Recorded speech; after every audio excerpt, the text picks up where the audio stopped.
Hello, coders. How's everyone doing today? Everyone all right? Oh, yeah, we got some music on the go. Sunday at last, everybody. Sunday at last. We've made it. We're here. It is Sunday afternoon. I've taken Murphy out for a very long walk. We went to the Forest of Dean. And yeah, he really enjoyed it. He really enjoyed it. We got a ball thrower, started throwing those balls, and he was chasing the balls as you would expect. I've managed to be able to throw it really far, and he's loving it. He's loving it. He was in the office earlier, fast asleep, but now he's wandering off around the house. So he might come in later on. Good. Hello, CS Gaming. Thank you for joining. Thank you. So, today, we are going to work through a little bit more of the testing for the PHP unit course that I'm creating here. Yeah. So King Melon Live says, saw that pic on Twitter. Yeah, that was the getting there. That was getting there. Let me see if there is a action shot of Murphy. Let me see if I can bring up a new window here.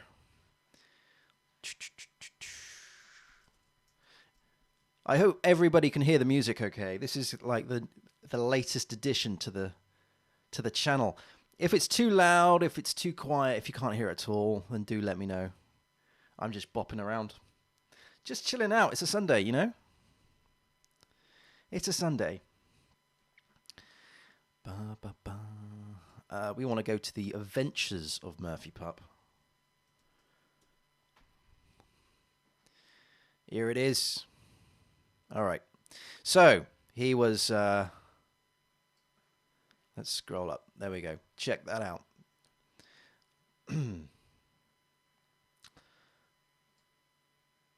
That was him. A very messy dog. Very messy dog.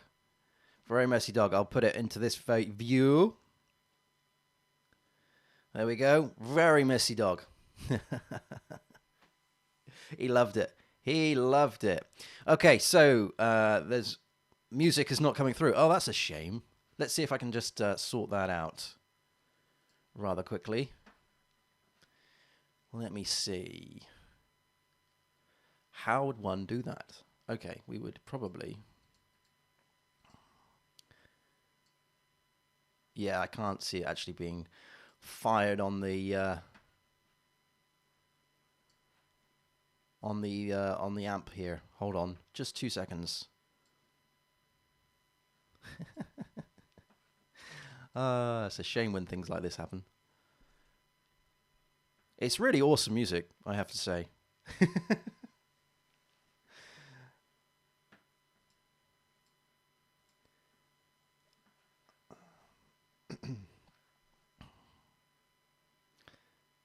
Okay, how would I route that through? That would be...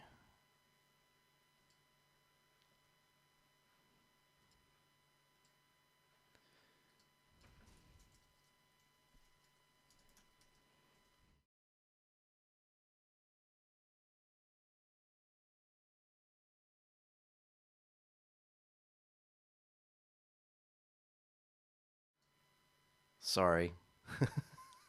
Playing around whilst live. Should be back now.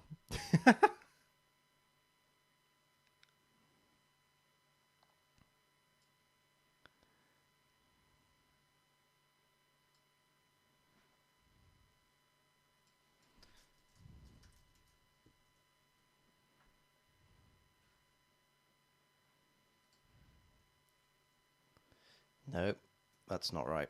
Yes, I want to remove... Ah, dear. Let's put that one back.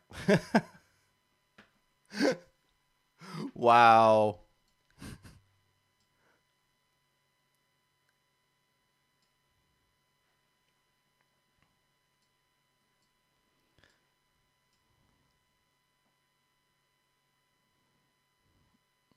Hey, King Midland Live subscribed on Twitch Prime on a 3-month streak. Awesome. Sweet. Thank you very much for joining. Ah, dear. I've still got a cough. It's very frustrating. Can I capture the audio? No, let's not play with that.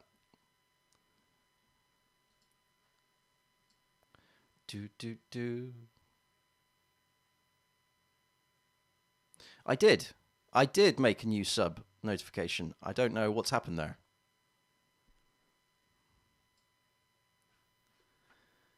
Unsure. I'll have to have a look at that. I'll do that after the stream, otherwise I'll mess everything up. Like I'm kind of messing up here. I know.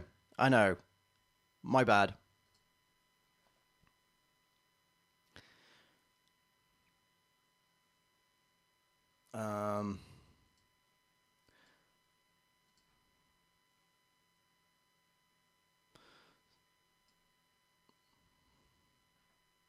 So if I was to do audio input capture,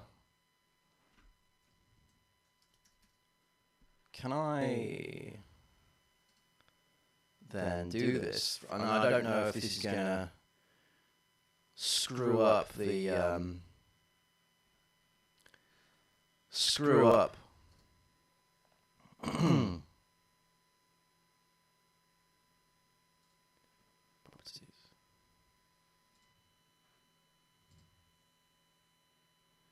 No, I think that's coming back out twice now. That's annoying.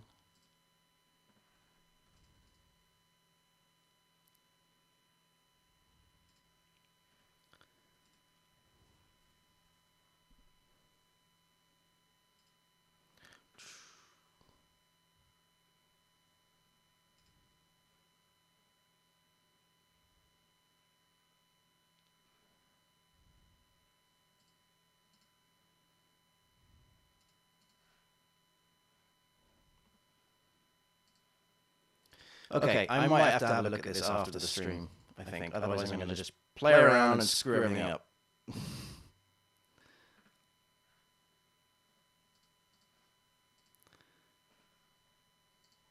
Oh well, I can hear it.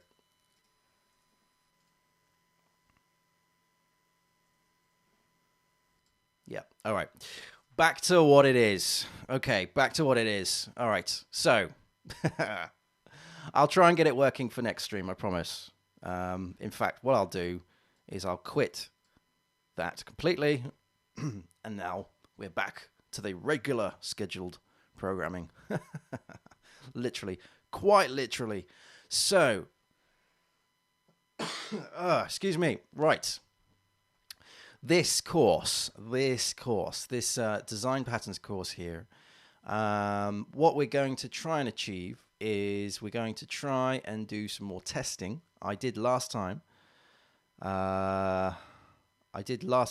do the tests for, I think it was in the behavioral, we had some state. I think that was where we left off, yes, because these aren't committed yet. Yeah, so we also said, I also made the remark last stream that I wanted to get everything up to 80% testing. In hindsight, I mean, that's a really great sort of thing to try and achieve, but well, we'll see. We'll see. I guess what we can do is see where the where the percentages are now. Now, I did this through, I'm just trying to think. I did this through the IDE, didn't I? So I ran the tests through here. Please bear with me. I've been, here we go. So we've got 91% files covered, 84% lines, but I don't think this is strictly correct. If we go to the sections here, yeah, 88% files. Obviously, it gets smaller and smaller and smaller as the as you start clicking into the files here. If you can see on the right hand side, yeah, it's coming up on the stream. So, like, this is all good. Null object isn't fantastic. If I bring that over here a little bit, you can see. Scroll, scroll, scroll, and then we've got the template hasn't been done. Actually, this isn't as bad as I thought. Let's click onto the null object demo. That's a bit confusing. That's saying it's 100%, and yet this here, if I go up a level, is saying it's 66%. Is that because the receiver hasn't been tested? That might be why. That might be why. So really, I don't want to chase 100% because I don't think that's like achievable. But I certainly want to make sure that there is tests around, because what I would like to do is I would like to upgrade this to PHP 7.4. We're running PHP 7.3 here. So okay, let's focus on this one then, because this obviously doesn't have any tests here. Now this is the null command, or the null object, I should say. Now I don't think I actually need the receiver for this. So if we scroll into here, into the invoker test, is there any? So obviously this isn't going to. This is a tricky test, because we're testing for an exception. Or no, we're testing that an exception was not caused. Hence the assert true here. If that ran, then it was okay. If we've got an exception, then we fail. But this obviously uses the receiver in this design pattern, and I'm not sure why. I don't think we actually need to do it.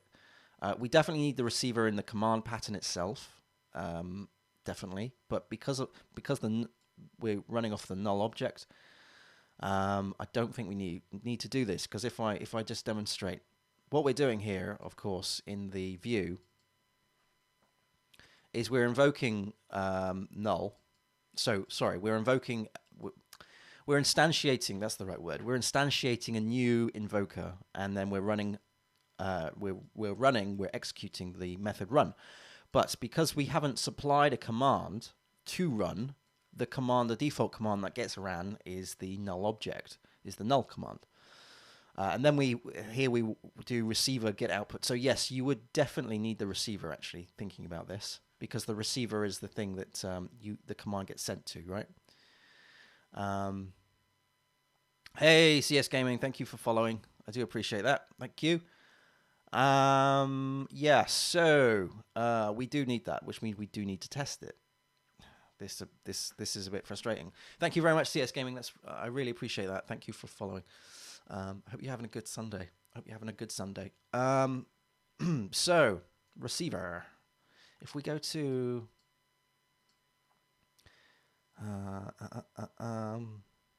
you know what, King Melon Live? I reckon what happened is because I was playing around with the audio.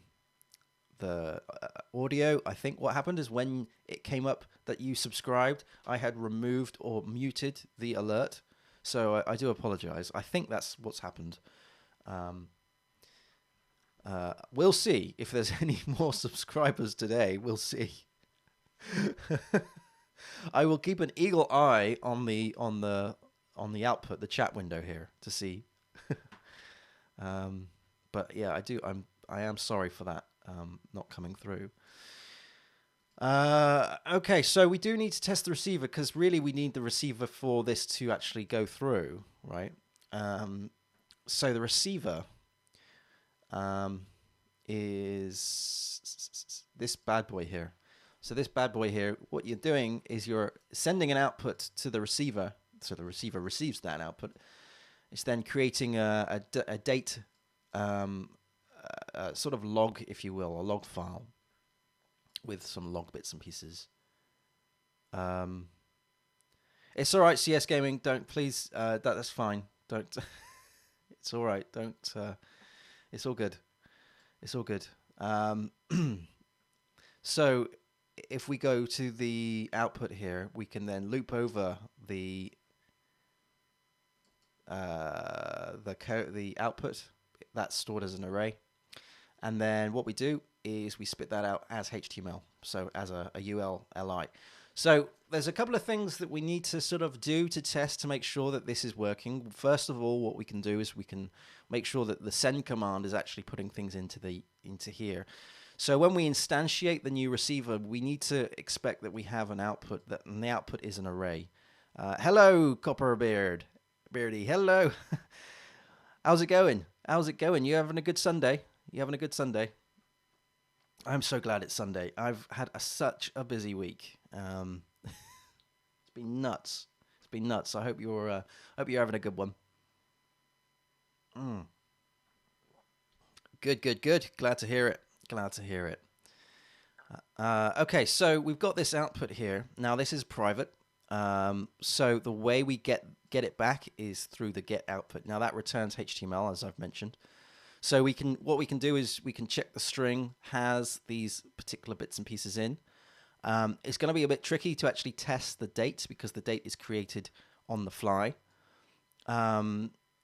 So the first thing we can do is instantiate the receiver, and then we can pass some output into here. And then what we can do is we can then run get output and then make sure that there is more than just ULs in here. Also, what we could do is to test the get output function before we've even put any output in, is the string that gets returned on HTML should just be a blank UL tags. Now one could argue that that's actually quite ridiculous. Why would you have blank UL tags anyway? So that's a consideration. If I was to refactor this and actually, if this was in a real world project, then this would probably be I would probably have a get output, which would just return the array, right? And then I would probably have a format output, which would format that output in HTML.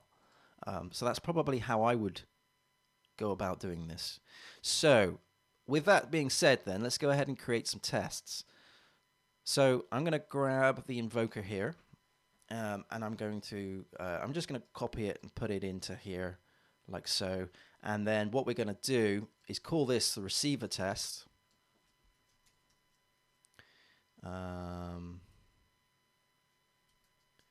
Receiver test. There we go. I've spelled that wrong. See, it's not going right. Already, it's not going great. So let's put in my spelling is atrocious. It's atrocious. It really is. I had a conversation with someone on the Discord server the other day. And I mentioned that I failed my my GCSE maths before I went to university many moons ago. I had to retake my GCSE maths. I only got I think it was a D. I had to redo it and get a C, and that was a right struggle. So I had to take some extra classes to get that up, and then I kind of scraped through. But my maths and my English is just like crazy. Unfortunately, dyslexia does not work well with me. I've got dyslexia. It's pain, and especially when I'm tired, things just start getting a bit rough. Now, hang on a minute. I've just noticed that there is that is the receiver. That needs to be called receiver test, of course. There we go. And hang on, what have I just literally copied the? See what I mean when I said I'm tired? Oh dear. So this is receiver test. There we go. Receiver test extends the test case. So the first thing we're going to do is test send output. So this is going to push some output to the receiver. So first of all, let's get this out of the try catch because there's no need for that. What we do is we create the receiver. I'm just going to do a new variable here. We're going to have receiver like this. EIVR like that, and we're going to have instantiate a new receiver. Just make sure it's in the null object jobby, which it is. And then we do a receiver and pass in send. It's send and then the output. So we can do foo and then bar now, or let's do something a little bit more better. Let's do, hey Sniper Side, how's it going? Thank you for joining. Thank you for joining. So let's do foobar is rubbish. Again, I had another conversation with someone the other day about foobar being ridiculous because it means nothing. It means nothing. So let's do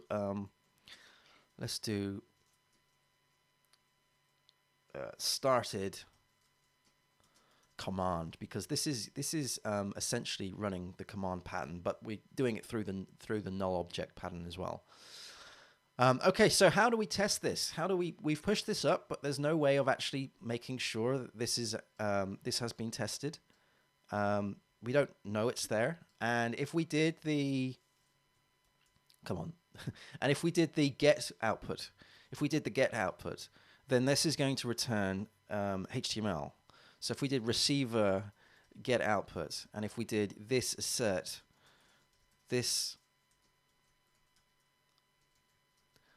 same, then obviously we pass in the expected output. And now we could do some clever preg matching to make sure that the output is the same. But like I said, we return HTML. So I think what we need to do is this is highlighting. Let's just remove that command because that's going to get confusing.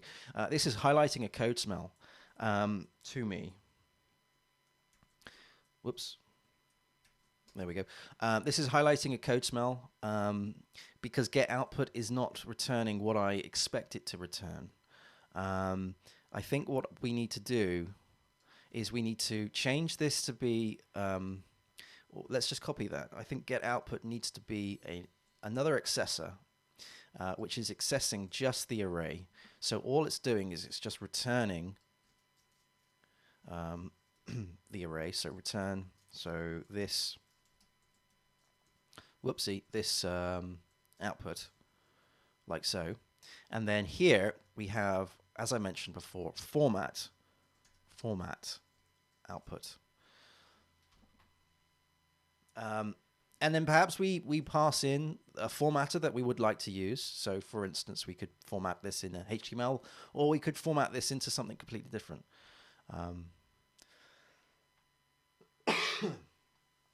Yeah, King Melon Live has mentioned that maths isn't his strongest point either.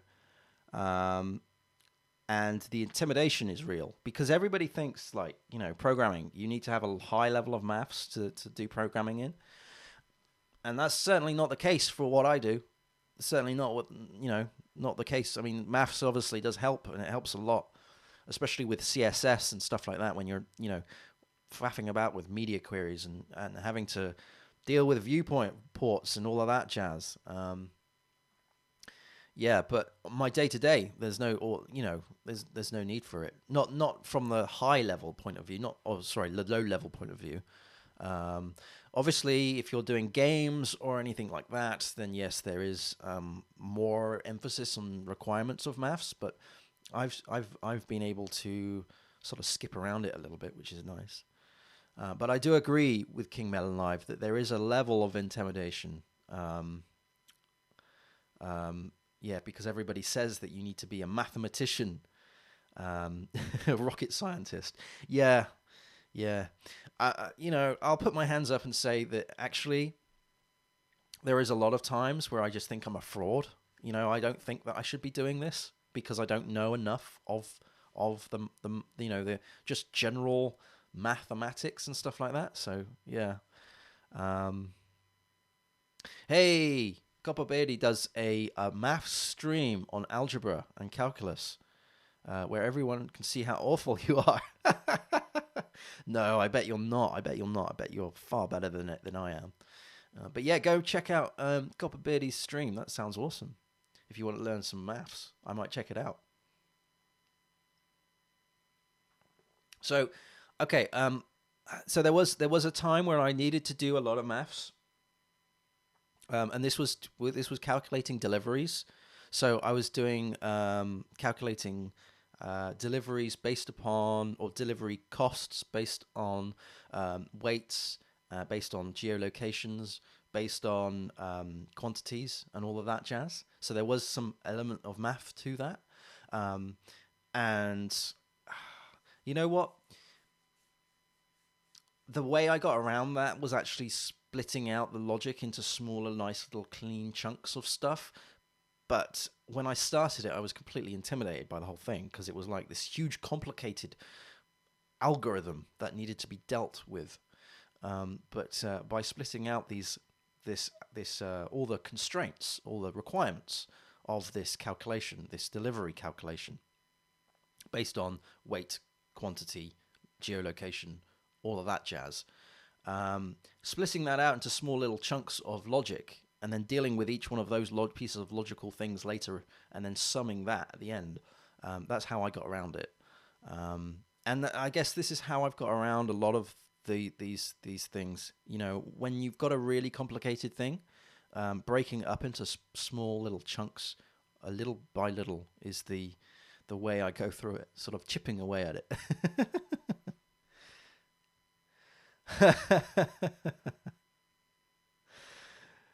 Yeah, like there was a conversation on Discord. Was it this morning about algorithms? There was something about, or something like that. I think I forget. And it was just like, whoa, whoa, whoa, whoa! I've never even played with these kind of things. So just coming into the Discord server and seeing everybody talking about all of this stuff, there is this like little. I do feel. Hang on a minute. I have an inferior complex. I'm like, oh, okay, good. You know your stuff. Never heard of Khan Academy. Is that how you pronounce it? Khan Academy. Would love to check that out. And Eddie Wu on YouTube. Great resources for math-related resources. Nice. Cool. So this is now returning an array, isn't it? So we don't need to worry about that. Okay. So I think this makes it a little bit more cleaner, right? Because we've got the get output and the format output. Now, you know, really this is only testing the null object. And the only reason why I'm actually testing the receiver is because it is part of the example. Because if I was to go through the whole thing, you have the receiver here, the null, the invoker there, and then you run that, and then you do receiver get output. Now this is going to return completely nothing. This is going to return nothing. But what would usually happen is when you hit return, it would then execute based on the command that you supply. So if I was to go to the command pattern itself, so here, the actual command pattern, this is what we were doing with that. So you would define all your commands, and then you would set the command and then run, and then set the command and run, and so on and so forth. And then you would do receiver get output. And what would happen after the run is it would return and execute based on the interface here. So if I just pick on one of these things, for instance, and the idea is that it would then go this receiver send, and you would send that to the receiver. And then that's kind of like the how the receiver would be built up with all the output, because you inject the receiver here. So if I go into the view, you instantiate the receiver, and then you go through each one of these.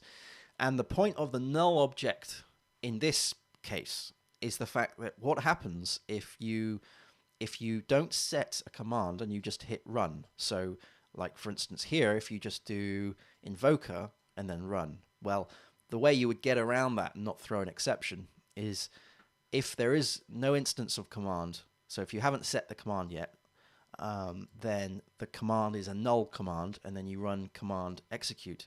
And because we're running off of the null command, the null object pattern, it doesn't do anything. Yeah, but I guess we still do need to tidy it, to have some sort of element of testing for the receiver. I mean, one could argue that I could just remove the receiver and have done, but as a demonstration piece, this makes it a little bit more sort of finished, polished.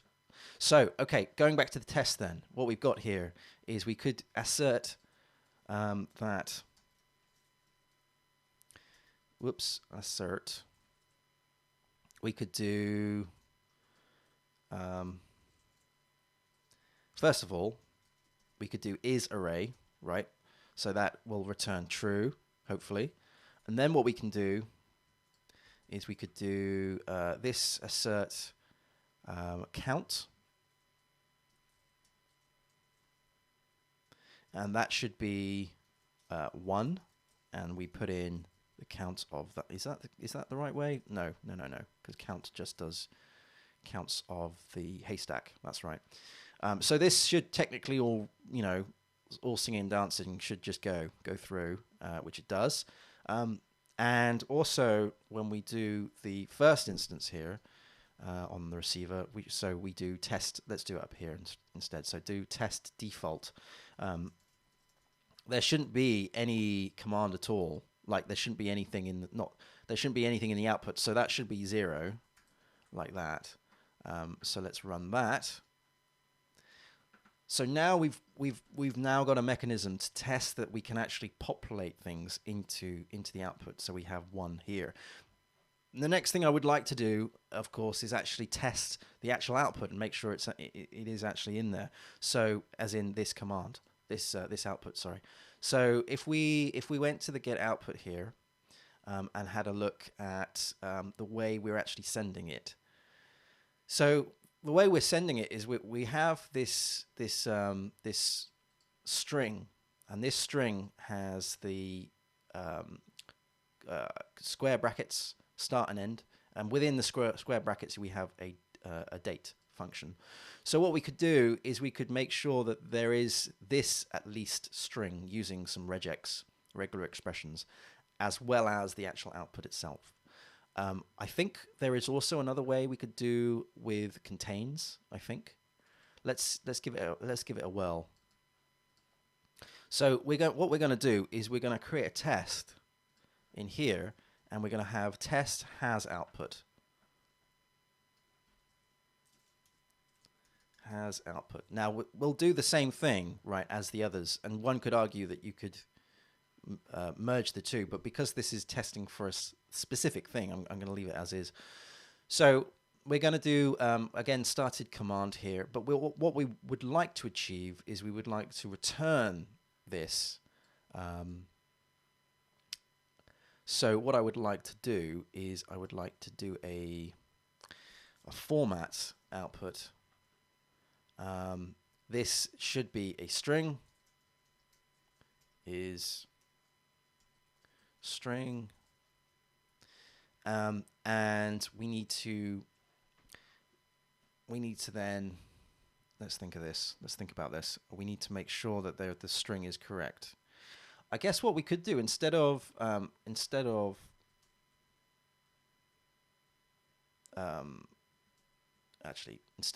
this, we could do output, because what I need to do, output is equal to receiver get output. What I need to do really is I need to get the first part of this. So it would be output 0, 1. That would be our string to test, right? So we would do string or str is equal to u. And then what we would do is we would do string. This would be assert.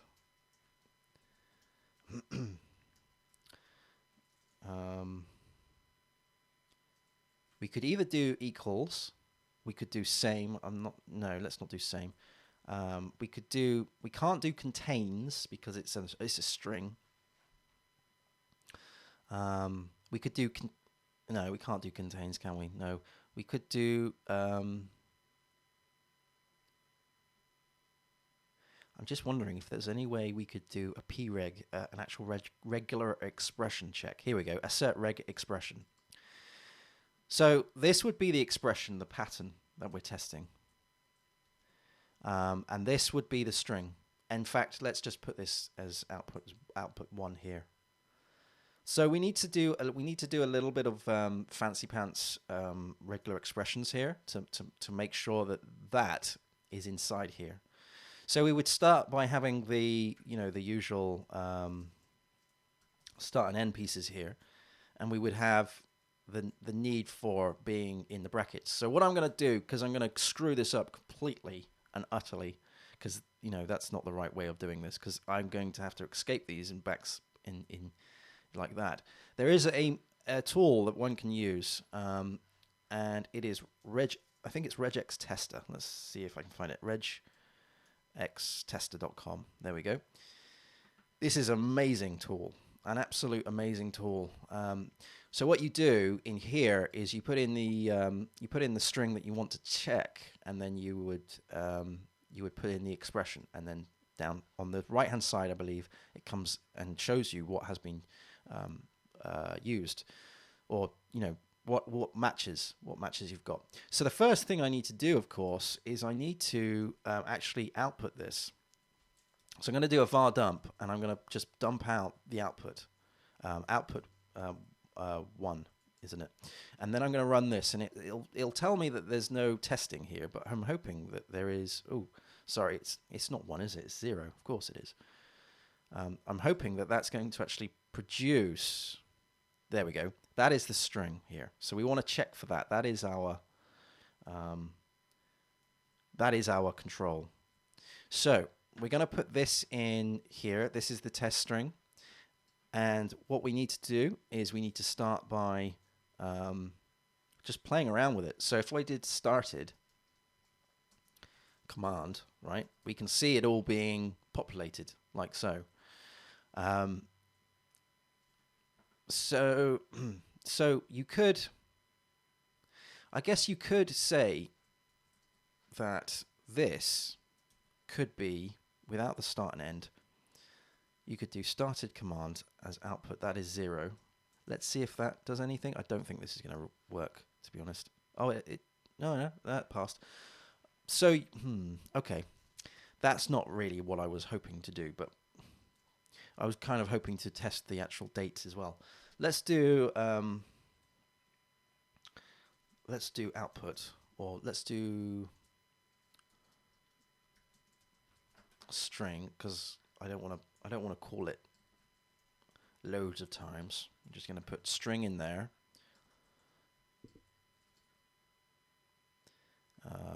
Whoops, that doesn't need to be there. And then this is what we're going to check for. This means that I can change this string if I want to later. So let's keep running this. That's okay. So that's passed. That's good. But now, so what we can do is has output.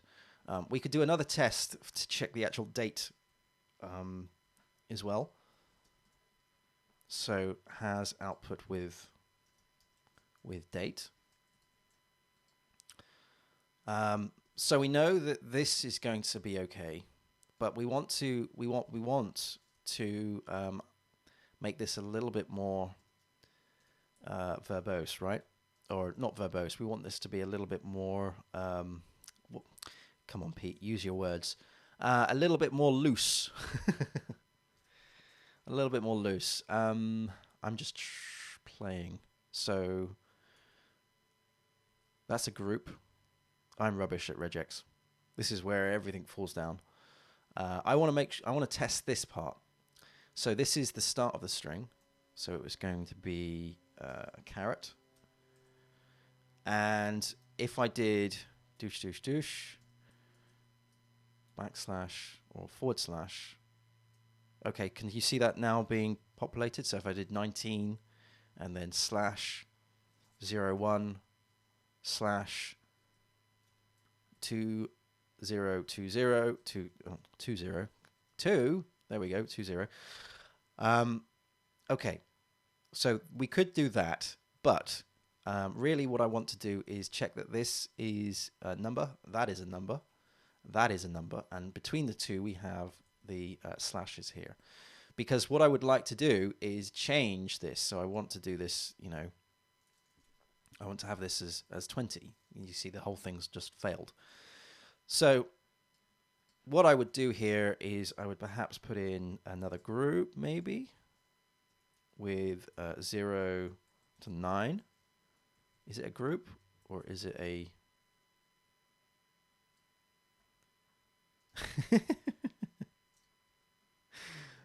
see, this is all falling apart. This is all falling apart. 0 to 9. I'm sure this needs to be in a group. Because it's like a group in a group, isn't it? Unless the first part is a group. Let's just put it back to what it was. If the first part was a group like that. No. Okay, Google. Where's my friend Google?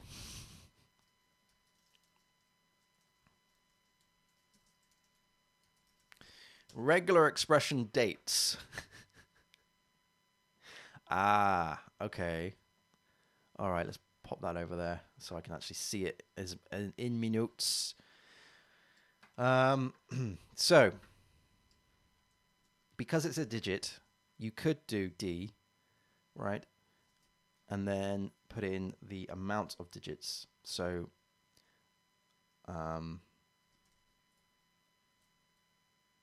let's do... Okay.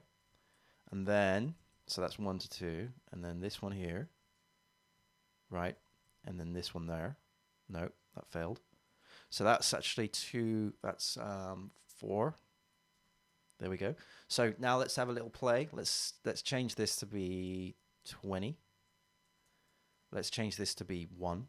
Let's change this, so it could be 1, or it could be 0, 1. I think really it needs to be 2. So, because I don't think it'll ever be, so it should be like that. And then this should be 4, right? So this then is, I don't know, 30 days, right? And then this one here is, say, 12th month. And then this one here is 2021, right? There we go. So that kind of works. So what we're doing here, just to recap, is we're saying that it must start with this sort of square bracket thing going on here. And then what we do is we split up this string with using digits, and each digit, so you can use \d for digit, and then you have a quantifier, so an amount of digits that are required. So in this case, we have 2. That lines it up to the 30. And then we have a forward slash here. Okay, so that's a forward slash. And then the next one is another 2 digits, which in this case is going to be 1, 2 for 12. And then another slash, and then another set of digits, but this time 4 digits. This is why if I was to change this to be 3 digits, it's going to fail. There we go. Yeah. And then we have a space, and then we have the command itself. So what we could do is we could take all this, and we could do, hey, Tyrannid, thank you for joining. Don't worry about being late. I was being late. I'm always late. You know me. I'm always late. We're playing around with Regex because, you know, it's a Sunday. Why not?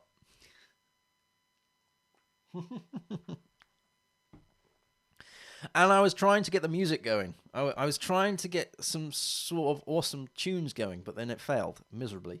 So you just have to hear my dreary voice again. Sorry. So in this test here, what we can do, let's do instead of str, because technically this is a pattern now, isn't it? We can pass that in. Okay, fingers crossed that would have returned something. Let's fingers crossed. Fingers crossed, everybody. No, it's failed. Of course it's failed. Unknown modifier. What have I done here? Forward slash. Is that complaining about you? Could I just remove all of these things?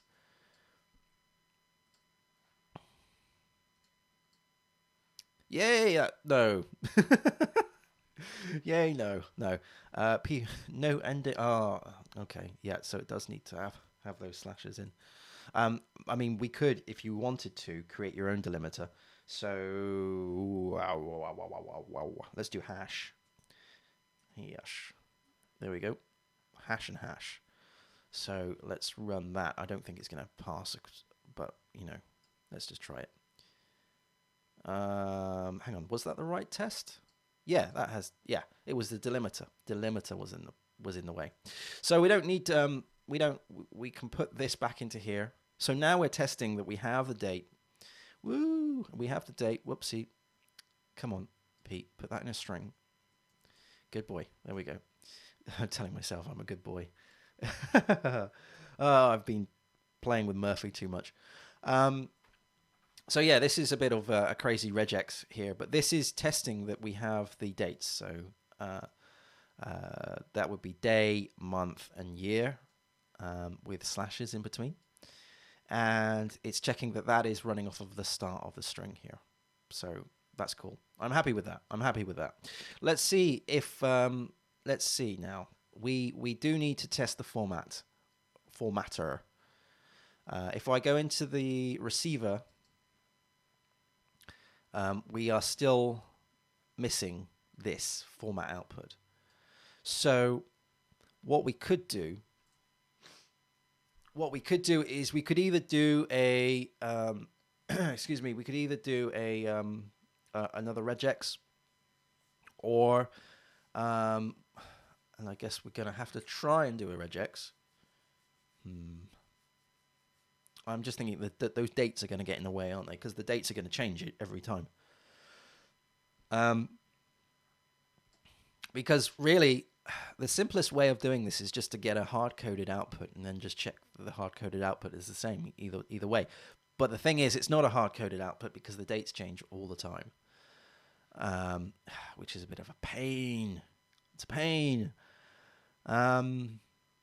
Because we're only getting the day, month, and year, though, the day and the month and the year isn't going to change on the test unless I ran this at 11:59 one evening, and the test didn't run until the following technically day.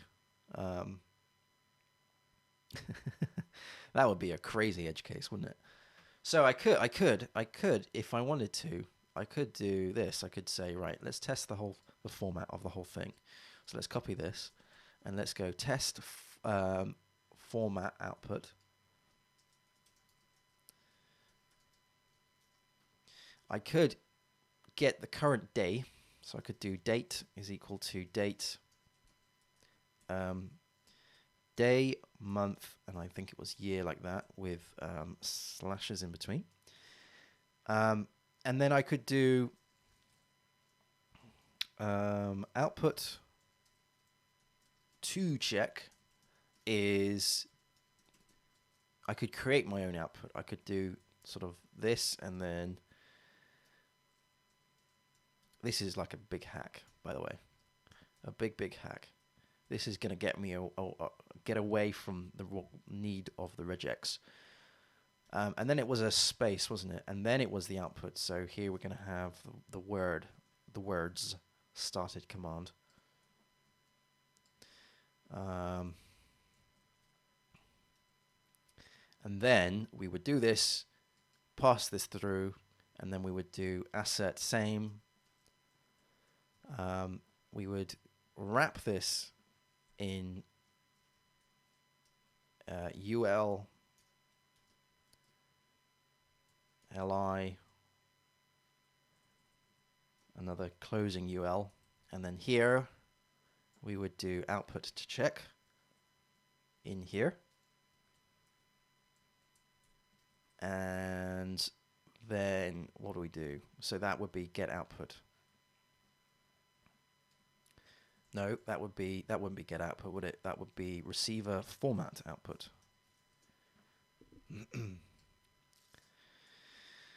Right. Let's see if that runs. Parse error. There's always a parse error. Parse error. Where is this parse error? Here. Missing a end brace. End bracket.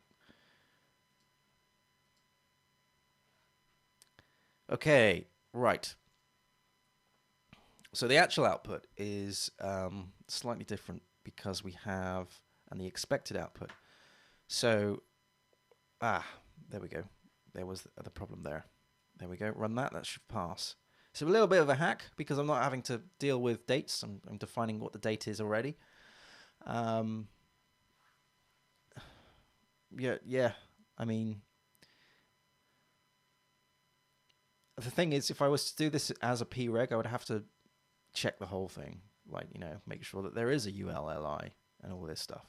Hence the reason why I wanted to split out the tests and, to have a get output and a format output. It's not lovely. It's not great. But I think for this use case, it's okay. Just don't run it at 11:59 at night.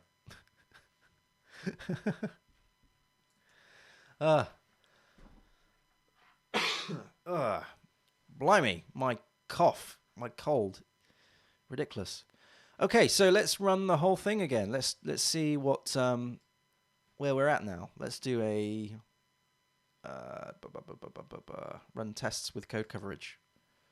So we've got 105 tests now, and we've got 93% code coverage. So these are all at 100%. These are all at 100%. Woo! We're at 100%. 100% of files, at least. The observer here has 52% lines. And I did say that I wanted to get everything to be at least 80%, including files and lines. So we're gonna have a little look. We're gonna have a look. Okay, so we've got a couple of things that we need to tidy up here. So there's no tests in the interfaces because obviously they're interfaces, fine, but there's no test on the user event either. These are at 28%. I'm not testing the views because, as I did in the previous stream, we are ignoring them for the time being. So I think that's what I'm going to work on next is the observer and run some tests for the observer. I'm going to run down and grab a fresh cup of tea. So I will I'll speak to you all very, very soon. Let me put the BRB screen on. And I will see you in a couple of moments after the kettle boils.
Hello.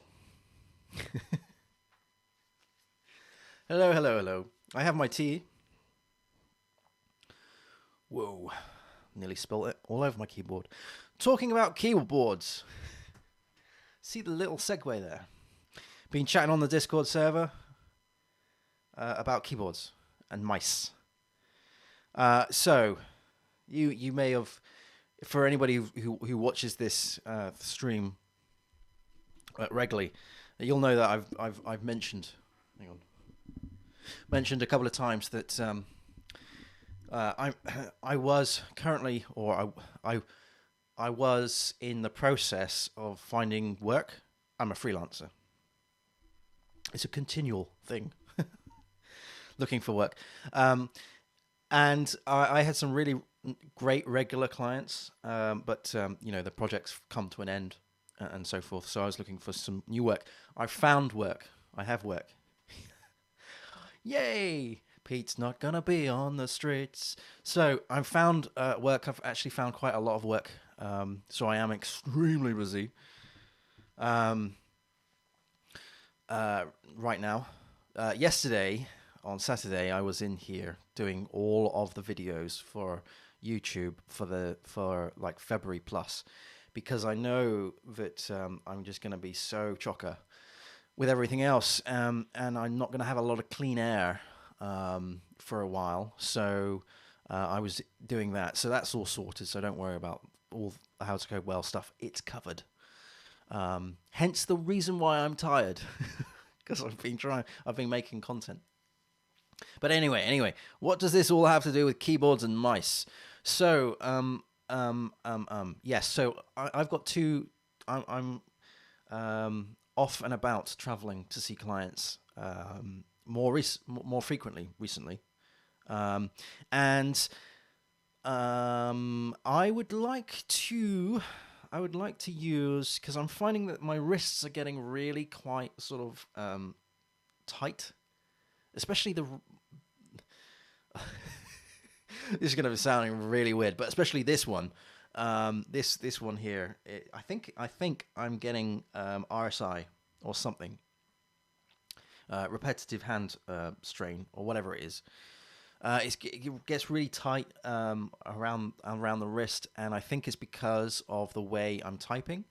And what I'm using is a stand. I'll show you.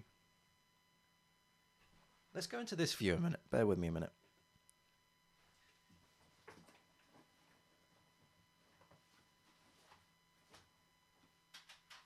So this is by no means any kind of sponsorship or advertising or what have you.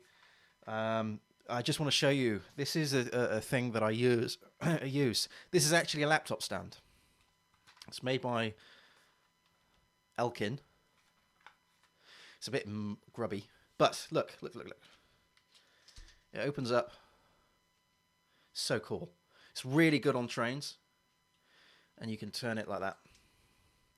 So the laptop stand goes on there, so it's quite nice and sort of low to the ground. So if you imagine the keyboard sits on there, and then you just fold it up, and then that goes in the laptop bag. So without sounding like a QVC advert, this is what I use.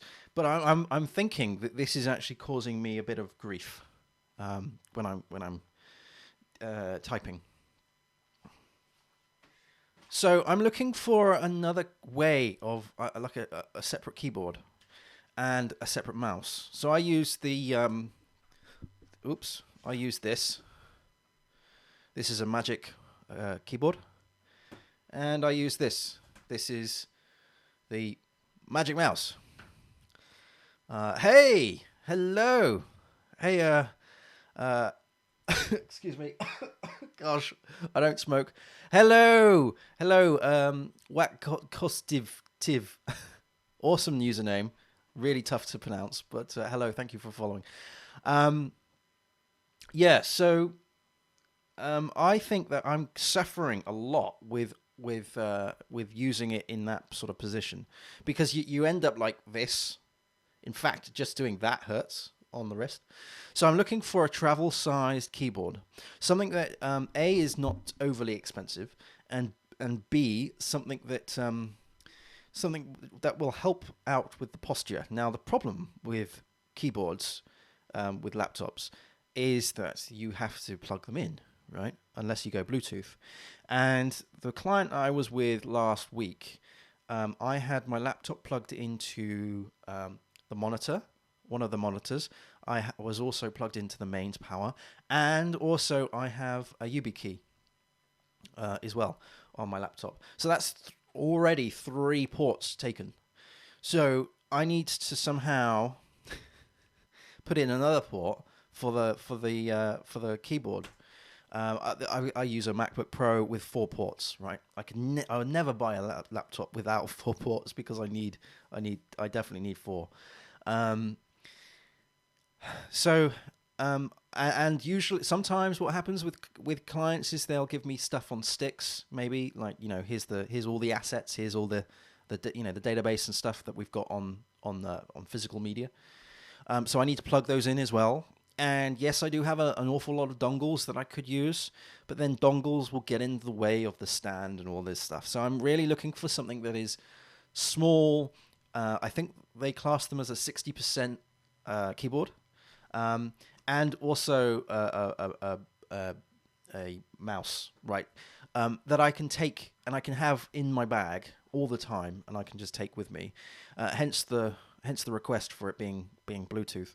And then I started thinking, I've never actually owned myself a decent mechanical keyboard.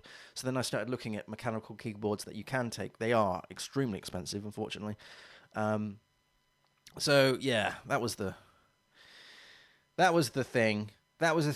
And this mouse is ridiculous because of the charging. Because you charge it, you have to put the mouse upside down to charge it, which is stupid. Just stupid. So yeah, hence the conversation in the Discord earlier I think it was a general channel about, does anybody have any decent recommendations for keyboards and mice? I've got a feeling that I'm going to end up getting the Logitech MX Master Jobby eventually.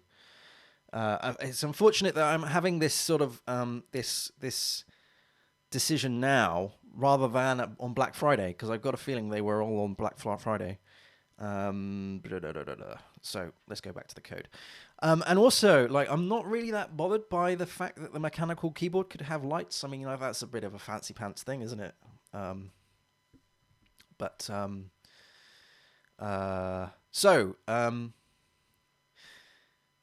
Yes, definitely. Tyrannid said the main problem is the keyboard.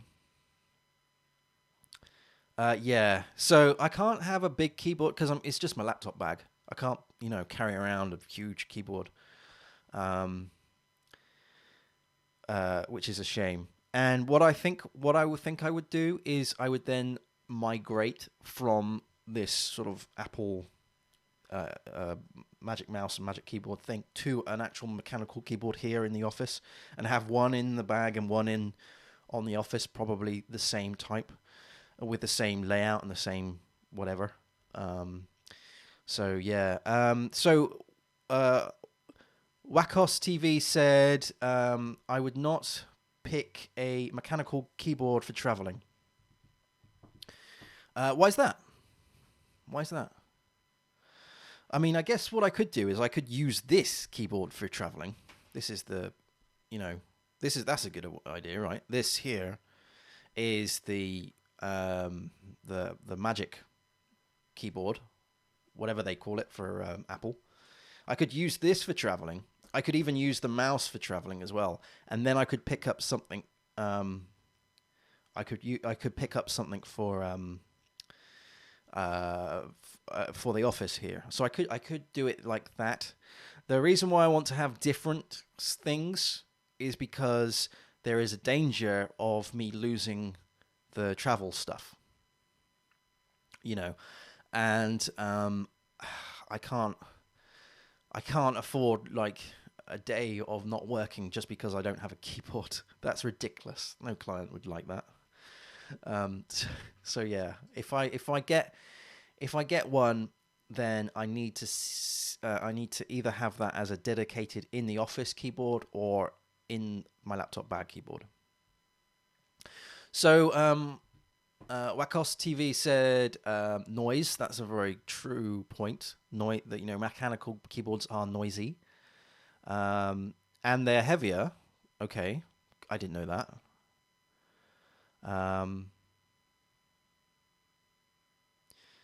Yeah. So yeah, I do like this keyboard. I do like this keyboard. It's nice. It's nice and sort of streamlined. I do like it. Yeah, so so that's another consideration, of course. Mechanical keyboards making noise, and when I'm doing recording, I have been told by some of my editors, Pact and Manning, that some of my keystrokes you can hear, and they're not overly a massive fan of it. In some cases they've asked for me to move the microphone away from the keyboard. However, this is a directional microphone, so I could go over here and you wouldn't be able to hear a lot, but then I could come back here and then you would hear. So I could just tweak the gains a little bit. I don't know. I think there is another side of it, and that's me just wanting to have a mechanical keyboard because I think they're awesome. And I'm using this as an excuse. But yeah, no. What was happening was I was at the clients the other day, and I was just typing, and it was just getting so painful on my wrist. And then I was in the gym, and I was doing a push up, and I just basically creased over in a ball of pain. It's so painful. So I need to get on that. I can't continue. So I think I'm at clients tomorrow. I think what I'm going to do is probably take my keyboard and mouse with me, but then I run the risk, of course, of leaving it there, or leaving or my bag being stolen or something like that, and then having the problem of I need to do the work on the Tuesday, but I don't have anything, I don't have any input devices.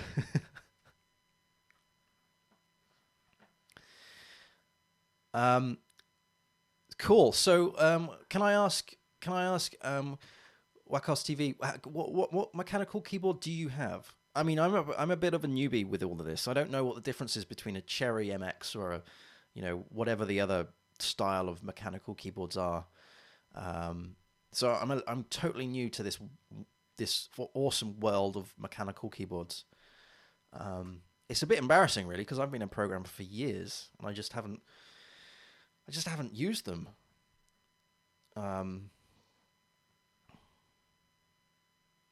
So there's in-between jobbies. So Razer makes one, sort of a mecha membrane.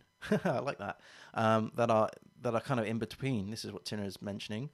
They feel like mechanical, but they use a different technology and are a bit cheaper. That's cool. Another thing, of course, is on the cheap thing is that I always freak out whenever I'm traveling around with a laptop bag, and it's like there is so much. Sorry, West Coast TV.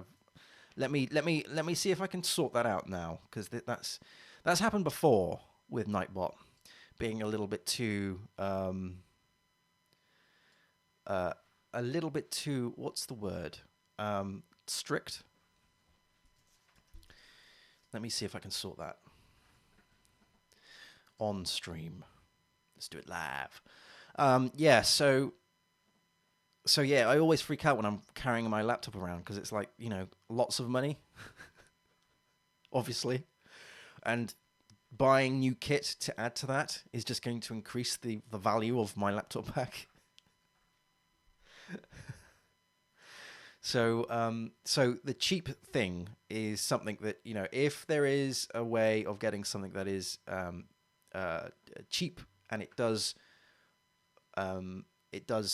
get stolen, or I decide one day for some stupid reason that I'm actually going to leave it at an office by accident because I had to leave quickly or something like that, I can pick up another one relatively cheaply. Okay, so I'm going to just take a look at the spam protection here. And I'm hoping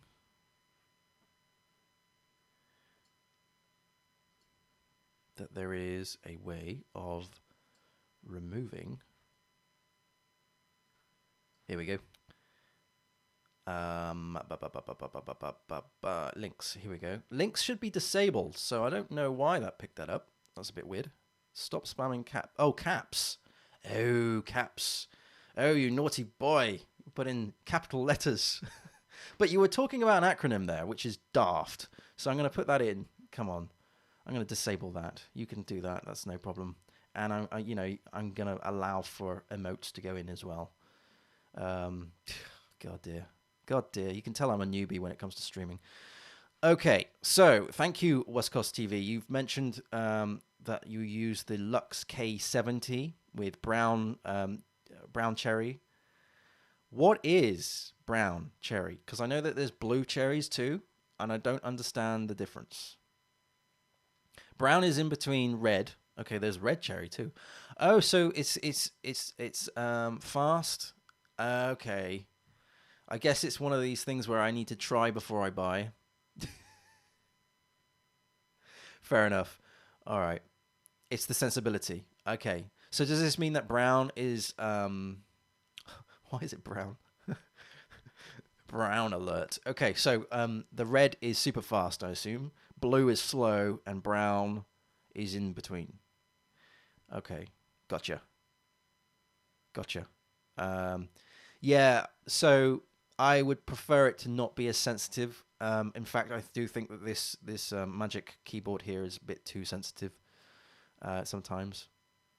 I've got fat fingers, so... Cool. Sweet. I will take a look at that, the Lux K70. I'll have a little look. Okay, so... Apologies for that slight discretion, or discretion, that's not the right word, is it? Slight, what do you call it? Tangent about keyboards. You're not here to talk about keyboards or listen to me talk about keyboards. You're here to chill out and do some coding. That's what we're going to do. I'm going to grab some tea before it goes cold. So stay away from the red ones. All right, I will stay away from red. Okay. So we are going to deal with the observer now, because the observer has 52 lines that has been tested, so it's under our 80% threshold. So if I was to look at this one, we can see that the update method here is not tested. If I was to go into the email observer, we can also see that the update method is not tested there too. The user event is just a bunch of constants. In fact, this could even be an abstract class. It doesn't, there's no need for it to be instantiated, I don't think. I'll go through the command pattern in a minute, the observer command pattern. And then this user observer store. Okay, so this is using the SPL object storage. It implements the subject storage, I think, and then that, I believe, if I can remember rightly, subject interface here implements the SPL subject. There we go. So that's fine. Okay, so if we scroll down here, we can see that the notify hasn't been tested either. The fundamental parts of this of this design pattern hasn't been tested, which is shameful. So, okay, let's start from the top here. So the update routine. That update routine and this update routine need to be tested. So what we're doing here is we're passing in an SPL subject, and then we're checking the instance. If the instance is user observer store, then we run and if the subject is user event created, then we run the process.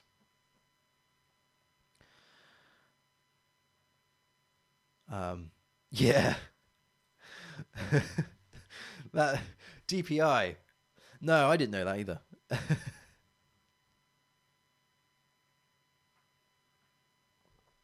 I found it really tricky with this keyboard the Magic Keyboard went to start with, because I felt it to be a bit spongy, and then moving to the butterfly keys on the MacBook Pro, that was just dreadful. I just couldn't. But now I'm used to it, so now I'm used to the pain. But when I started playing with it, it was like, oh, spongy, spongy, spongy. You felt like there was a little bit more give to give rather than a clunky clunk clunk, proper mechanical jobby. Um, yeah, so and the sensitivity of the mouse, I don't I prefer not to have it oversensitive. Uh, you know,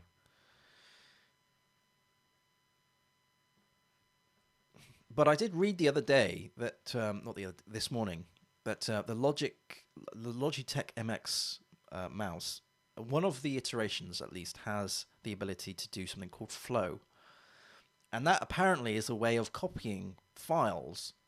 And I believe, and I might get this wrong, I don't know, but I believe from what I could gather from what I was reading, is you could copy the files to your mouse, and this sounds really weird, and then you could drag the mouse to another completely different computer and then paste, which just blew my mind. So yeah, that would be so handy for what I do, moving things from one screen to the next. Because some of my workflow is that I will go down and chill out downstairs with my laptop, and then I would come up with some questions for the podcast, and then I would come up, and then I would perhaps either email those questions to myself. That's stupid, isn't it?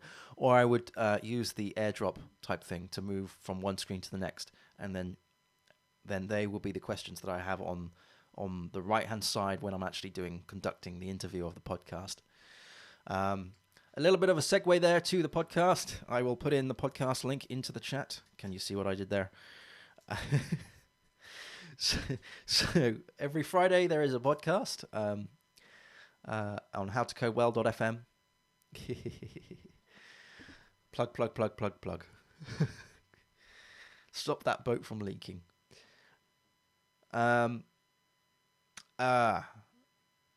So you need to reprogram the Logitech. Fair enough. To get it running on both computers. Yeah. Okay, so no, we've done that already. We've done the receiver. So here we've got the update, and I think they run the same sort of routine.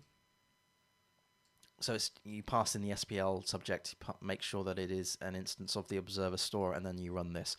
Now, because I want to push this up to 7.4, what we're going to do is we're going to, well, we could do it in 7.3, of course. We can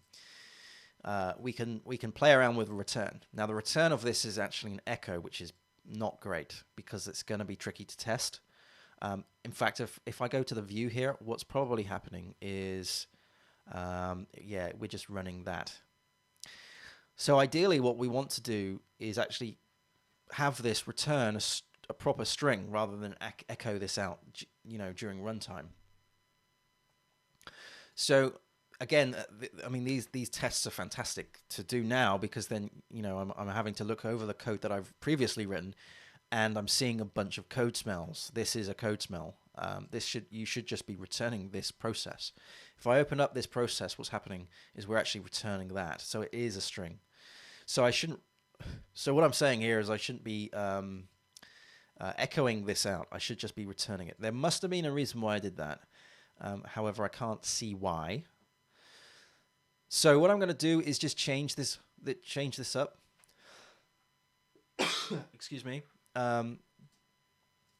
So we're going to change this to return all of these things. The first thing I'm going to do is actually run this file and make sure that it actually works. So we're going to go into the terminal here. So we're going to go to view. We're going to go into the terminal. And we're just going to do PHP-S and its sections behavioral. This is observer. Oops. Observe. Nope. Behavioral. Nope. Observer. What's happened there? Nope, it can't find that. Why can't it find that? We are in. Oh, no, I think we need to come out of that. We need to go into the code. Here we go. CD into code. There we go. And then PHP-S, come out of mediator, go into observer. There we go. And then it was user registration and then running the index. So we can just run that. Let's open this up. Worryingly, that's saying that there's a 404 issue there. That's not good. Oh yes, that needs to be in view. That's why. Silly me. Right. So there we go. So the user registration. A user record has been created in the database, saving user's phone number and sending a user welcome SMS message. A user has completed registration and welcome email has been sent. So that's how this is working. What we're doing, just to go through the quickly go through the observer as a recap. What you do is you create a series of observations, if you will, and you attach those to a store a store of subjects. So the user observer store it has this SPL object storage that is created when the class is instantiated, and then you have the ability to attach and also the ability to detach. You can also change. You can also notify different observers. And what happens is that the observers get called depending on the state that they're in. So this is changing the behavior of the program based on the state. So for each of these for each observers, update is called for each one, and this means that all of these objects are then notified. And then during the notification, there is a check to see if the state is a particular state, and then that gets processed. So that's kind of like a quick recap. So what we're going to do is we're going to just return process instead of echo process. And this should hopefully return a string or nothing. Because if nothing has happened here, if it's not the right state, then nothing gets returned. So this is actually going to return null. Well, it's actually going to do a void, but I don't think you can do a void. I don't think you can do a void and then null. I don't think that's applicable. And really what we need to do is we need to handle the case, when we can't, return anything. I mean, one could argue that we could have output here, or output,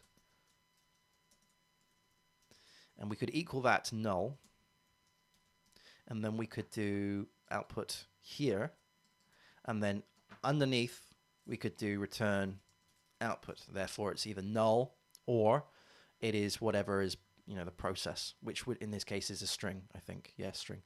So here then we could do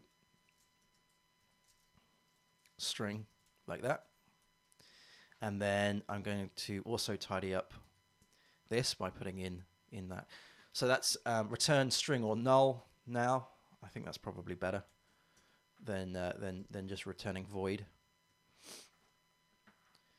Okay, so I just want to check the actual observer itself, the store, because what it's doing here is it's running a notify. So this is returning void. That's fine. That's fine. Okay.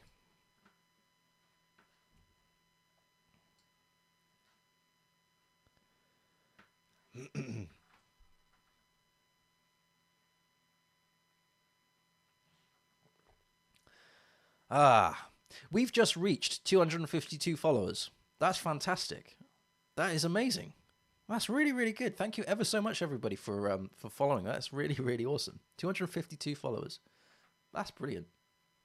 And thank you very much, King Melon Live, as well, for subscribing for 3 months. That's super cool.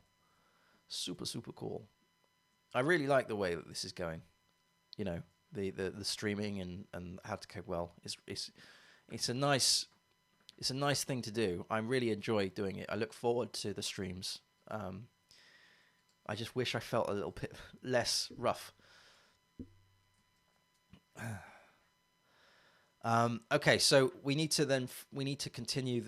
We need to follow this called create this convention. Yeah. And I think we do this in the observer interface here. Oh yeah, process. But there is also SPL observer, and the SPL observer has the update. Oh, so we do need to follow the update. So that returns void. That's not good, is it? That's out of place there. That's weird. So maybe I have screwed this up, because the update should be... Because if we do follow this convention, SPL observer, it's the interface, it returns void, so it doesn't do anything.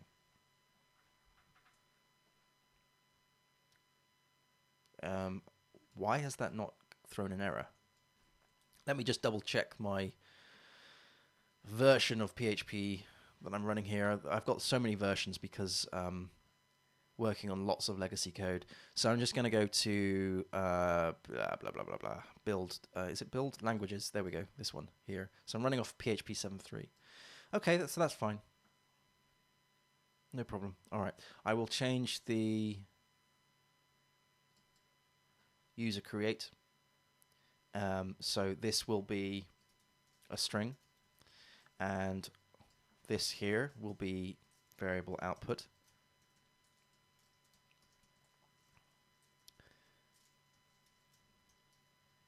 Is equal to null.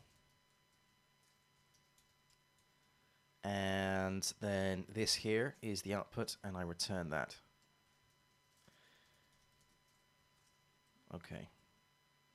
That's output equals. Good. Good. Okay, let's just refresh this, and hopefully, okay, so that it's still, it has failed. Saving user's phone number to, it has failed. And I think this is because what I need to do here is actually echo the notifications.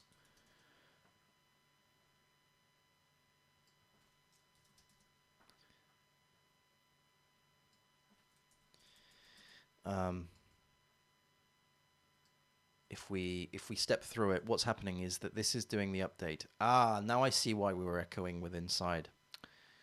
All right, I need to think about this. This has to return void.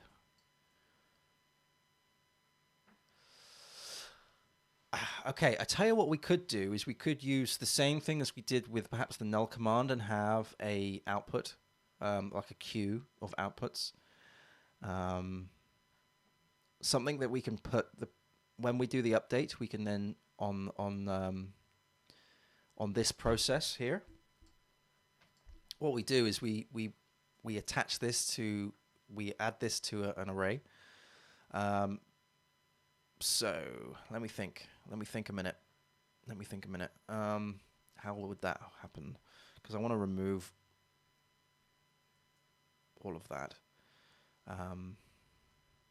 Yeah, so I guess what I could do is I could even implement the iterator pattern, but let's create a new class. I'll tell you what, let's just bring this back to what it was. Let me just do a complete, a complete rebuild of all of this. I probably could get away with just doing a git revert.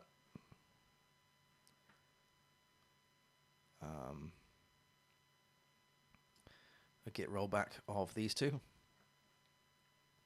And this one. Okay. And then refresh this.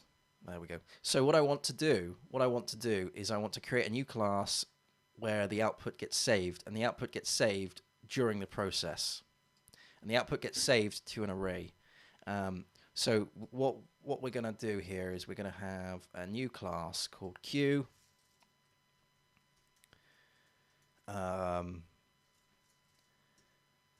And this class, I'm just going to copy that for ease. Remove these. This Q is going to have, it's not going to implement those. It's going to have an array, a private array called output.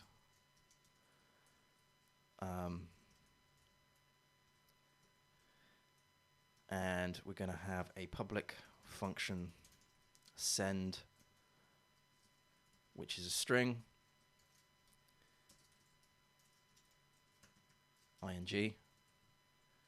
No, that should be output here.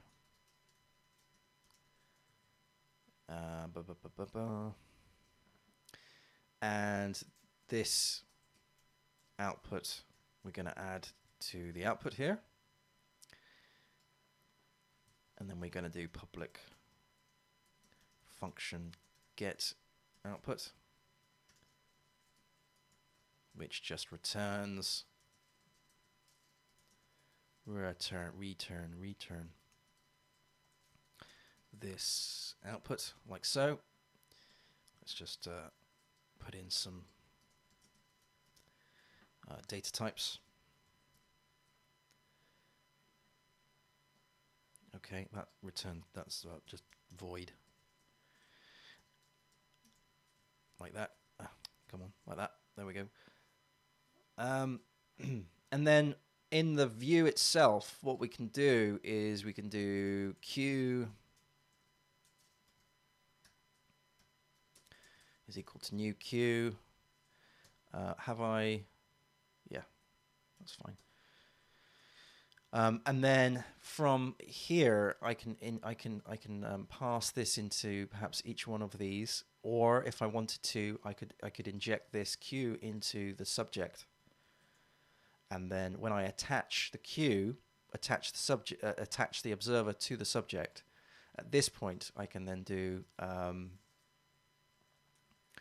observer. Let's do add or so I don't want to call it attach. I want to do sort of add output, something like that. Set output.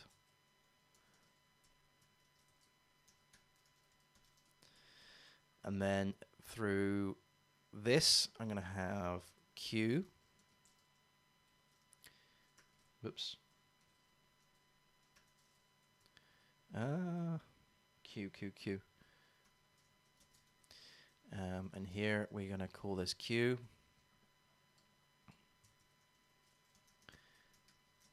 Private Q.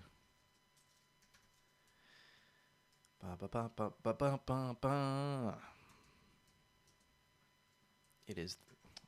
Keep pressing that. Q. There we go. This Q is equal to Q. And on attach, we do the set. This should really be set Q. Set Q.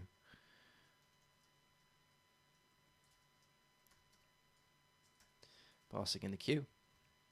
Or this Q. And now let's just tidy that up. In the set Q that we need on the observer. So let's create an abstract class of observer. That would probably be best, wouldn't it? So let's do observer.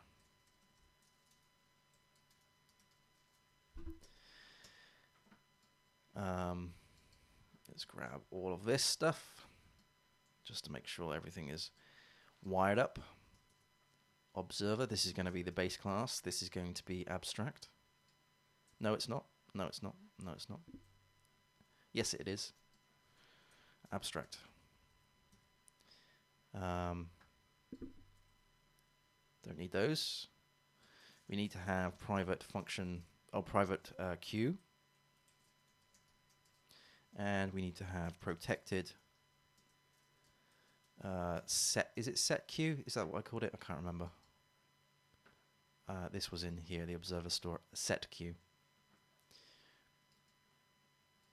There we go, set queue, and it's a function, obviously. Spelt correctly. This takes the queue, which is the queue. Like that. And we would do a this queue is equal to queue. Sweet. That returns void. Wonderful. Good, good, good, good, good. Don't need, well, that's going to be queue, isn't it? Or null. No, it's not PHP 7.4. I can't do that. I can't do that. See, I've been working on PHP 7.4 recently, and I keep getting in the habit of putting in data types, which is a good habit. It's a good habit to have, but this isn't 7.4 ready yet. So we've got our observer queue here, set queue. So what I can do, I can extends observer, which now means that I have access to that set queue. So we can do extends on this one too, extends observer. Have we got any others? Yes, this one here. So we can do class extends observer, like that. And then on, don't need the events, this one here, the store. So let's recap. What we're doing is we're instantiating a new queue. Basically, this just holds an array. This could be part of the iterator design pattern as well. And then what we do is we use dependency injection. We inject that into the observer store, which means that now I can now attach the queue to the observers. I think if method not found in SPL observer. This is a yes, because it's using that interface. This extends the SPL observer interface. Fine, okay, no worries. So we can copy that into here, and we can change that to be. And why is that complaining? Declaration must be compatible with SPL attach. That's a shame. Okay, so we can't do that. Damn it. Darn it. Because what's happening here is the SPL observer doesn't have that queue. So how would I get around this? Because I don't really want to break it because of the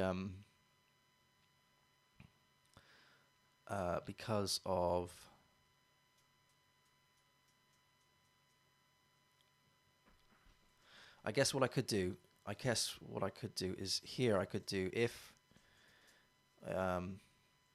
observer is an instance of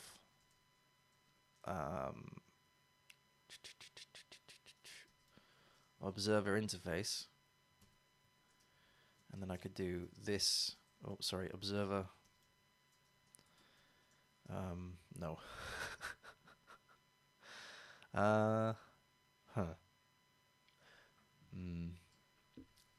All right, let me rethink this. The architecture is a bit funny. It's a bit funky. We got a funky architecture. Okay, so the reason why I put this as a base class and abstract is it allows the everything else to extend from it. But the problem there, whoops, is that because we're using interfaces, it's not part of the contract. Whoops. So I need to think. I need to think about this.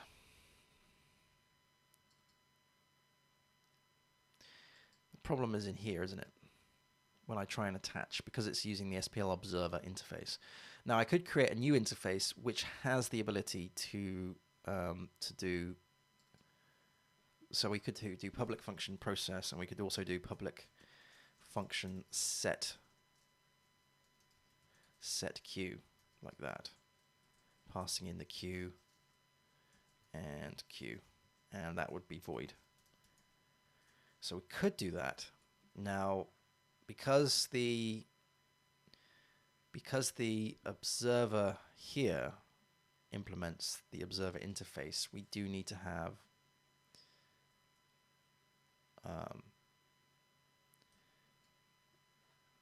yeah. I don't think this is going to work. Declaration of observer set queue must be compatible with observer interface set queue. They look the same. Must be public. Aha, gotcha. So in here, this needs to be public.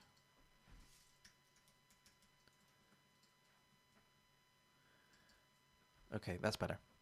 So now, hopefully, in the user store on attach, we could do if observer is an instance of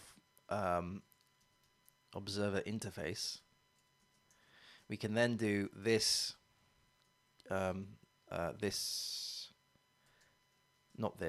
observer set queue. There we go. Now we've got the queue. Finally, this queue. There we go. The idea is when we do the process, which is down here, I want this to return void.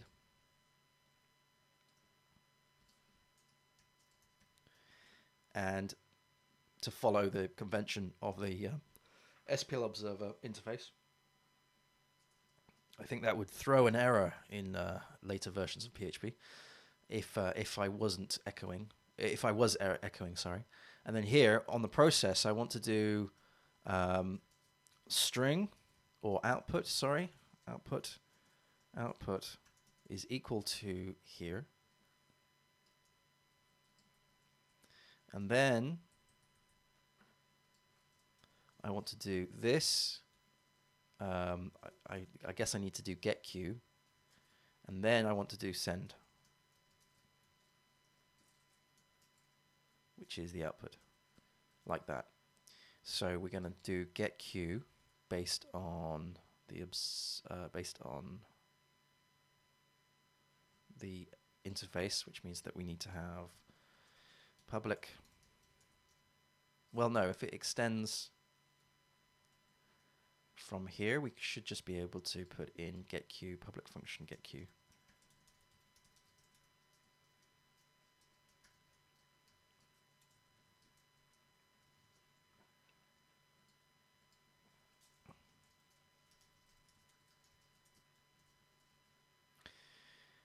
Like that.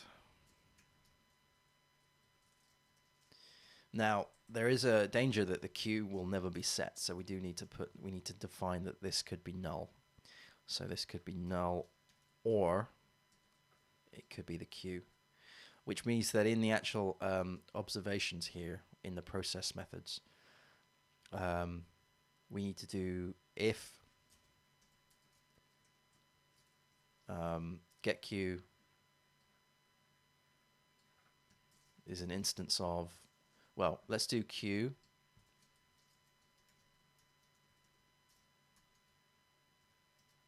is equal to this get queue, and then we can do queue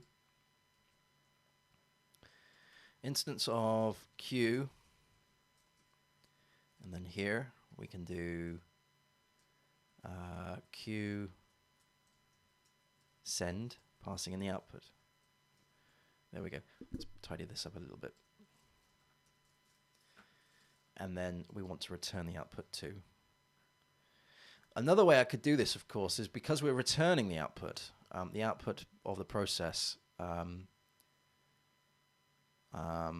Well, no, I would have to do it at this point, wouldn't I? I couldn't do it in the. I was thinking maybe I could get away with doing it in the notify section, but because that needs to return void, I believe we have to. Yeah, it would break. It would be an anti-pattern if we didn't do that. So okay, it's a lot of legwork there, and a lot of change.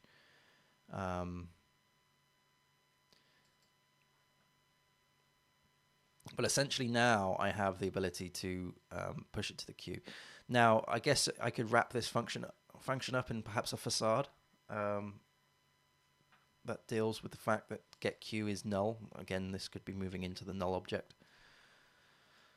But the trouble is, you see, now, because I'm doing all of these things, I'm testing it now. I'm finding areas of code that is tricky to test because it's a bit of a code smell. I'm leaning into other design patterns because to fix these problems. And the problem is that this course is supposed to be going through each design pattern one by one. So I need to be a bit cautious as to how I actually solve these problems. Now, one could argue that this here is going to be duplicated in all sorts of things. So to get around this, I could create a parent in the observer here. I could have a parent process. So I could do a public function process, passing in. Now, no, I couldn't call it process, could I? Because that's different. Naming is difficult in programming. It's not process because the process has already been done.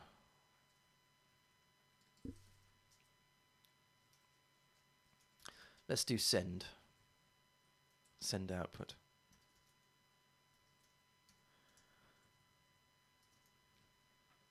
The thing is, I don't want to be duplicating myself all the time. So this piece of logic here needs to go up a level into there. And we need to pass in a string. And we need to do output. Now this is going to check if there is a queue. And if there is a queue, it will send it. Oops. Again, this returns void.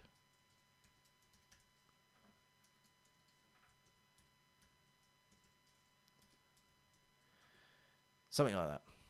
Which means now on this here, we can, no, sorry, this here, we can do this send output. Which means that we don't have to have, we no longer need to have the this set as public get queue. This could be private. Although I probably want to return that somehow to test, to actually run that test. So we'll leave it as is. Okay, so now what I need to do for the email observer here on the process, we need to put that in. We need to change this as well. And we need to return the output. Essentially, this is the pattern. No worries, Janet. Thank you very much for joining. No problem. Have a good evening. Have a good evening. And then there, we need to change this to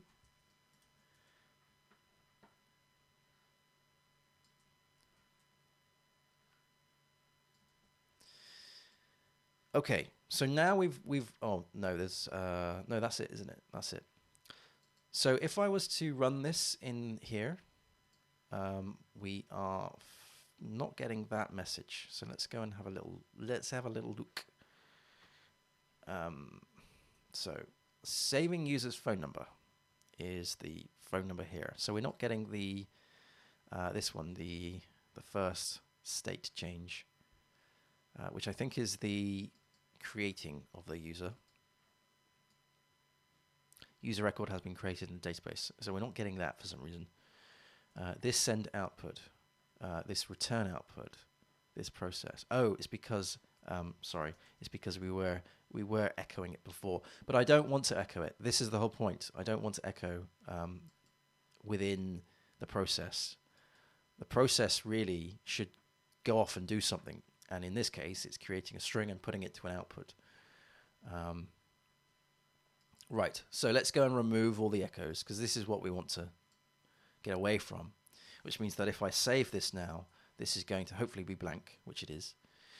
Wonderful. Okay, so the point now is to get the output. So once we've done the notifications, we do notify, notify, notify. Let's just remove all of this like that. And then I tell you what, we'll bring these back up to each one. Now what we should be able to do is we should be able to do subject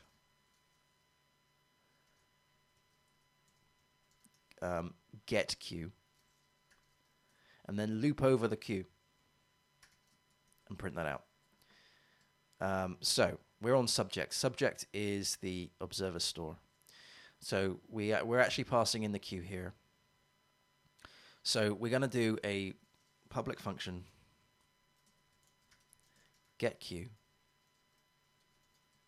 like this, and this is going to return this queue. And remember, we've passed this queue into the attached in here observer. So now that will return queue, capital Q, capital, come on, like this. And then what we do is we do in the view here, we do get queue at the here, and then so that's going to return the queue object. And then from here, we should be able to do, if I've done it right, get output. Now get output will be an array, so we could do for each get queue, get output as output.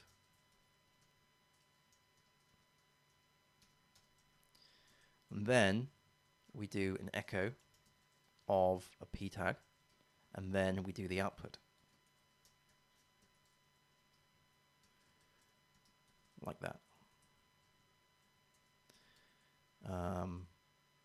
Okay, refresh. Okay, so now we've essentially, what we've done is we've abstracted how the queue gets, or how the output gets put how the output gets output. Yeah.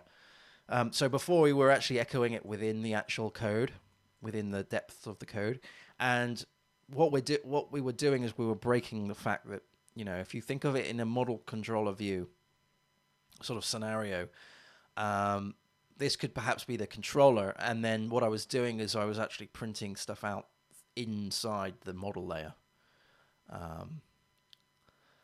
If you think of this being the view layer, if you will. Sorry, so imagine this being in the controller, just this piece of code, but the actual output, the echoes, is the view layer. And what I was doing is I was putting in echoes within the processes that were called on the notifications. So by having a queue that you just pass around, you can then put things on the queue and then return that queue and output. Now, obviously, this hasn't been tested. I mean, I can refresh the page and I can see it working, which is great, but it hasn't actually been tested. So that's what I'm going to do. Now, if you don't mind, I'm going to sit down because my legs are getting tired. So bear with me just a second. I'm on a standing desk, so bear with me just a sec. Let me just sort my stuff out.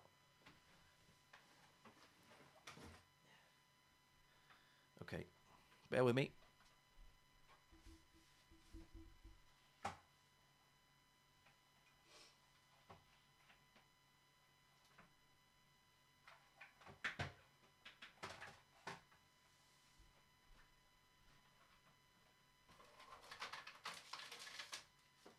Okay, going down.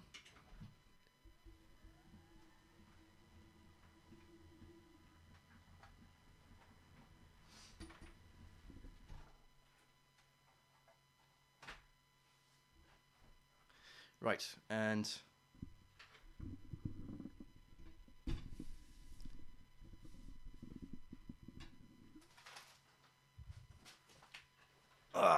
dear, gosh, getting old. Getting old. Okay. It's the first time I've done this, I think. Sat down and done a stream. It's a bit weird.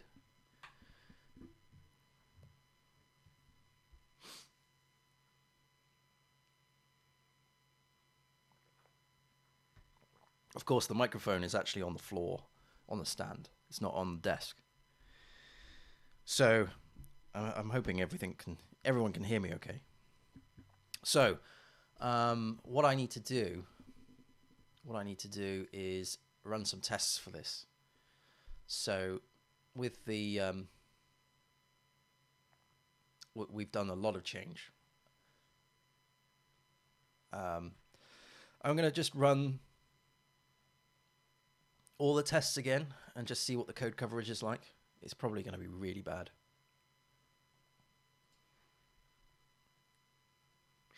And we've actually failed on one of them. On 4 of them. Sorry, 4. Failed asserting 2 strings are identical. Right. So here we have screwed up the output of the saving users to phone numbers and sending the user welcome message. So I'm assuming this one is something to do with the output in here on process. Yes, there we go. That is wrong. Let's save that. Okay. Rerun those. So now we've got 3 failures. Okay, here we go. Too few arguments of the observe. This is because we are now requiring that we supply a queue. Gotcha. So in the observer test here, this is this observer test? Observer user store, observer store test, observer store test. Here we go. Yes, you see all these things are highlighted. This is because we're missing the queue. So I think what I can do here is I can just do new queue.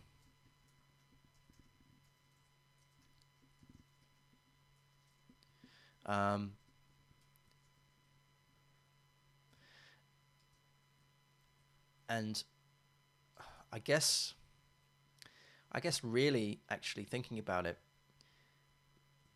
what about setting the queue as null to start with? Let's try that. So let's do, because I don't want it to be required all the time. So in the observer here, in the observer store, we want to set the queue as null. So all null, which I think is like null. Hang on a minute, this microphone is not high enough. I'm talking over it. Hold on. There we go. Bring it up to my face. There we go. Now I hope that sounds a bit better. So this is null or queue. So that can be null equals null.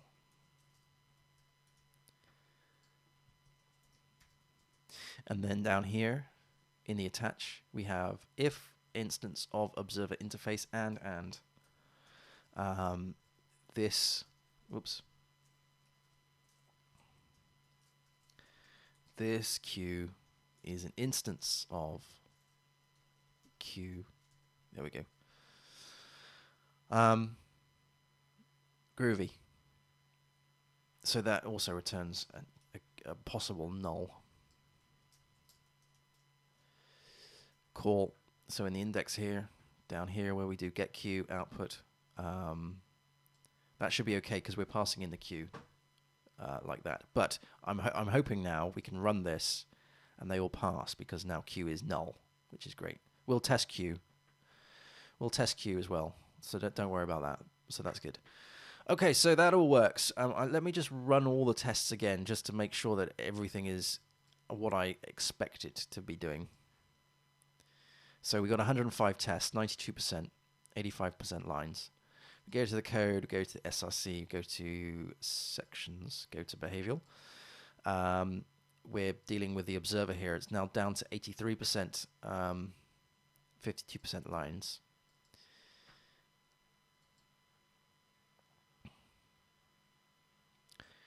And obviously the queue is totally blank. So the first test, I suppose, just to cover bases, shall we say, is if we go to the observer here and do the test for the queue itself. So just putting things on the queue and getting things off the queue, that kind of thing. So if we're in here, I'm just going to copy the observer test. We're just going to call this queue test, like that. There we go. This is queue test, and we're just going to test. We're going to do queue here. Queue is is equal to a new queue. Of course, this is going to be called test default queue, or test queue default.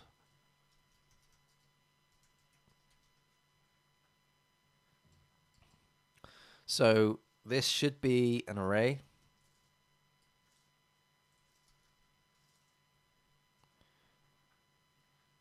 Which is this,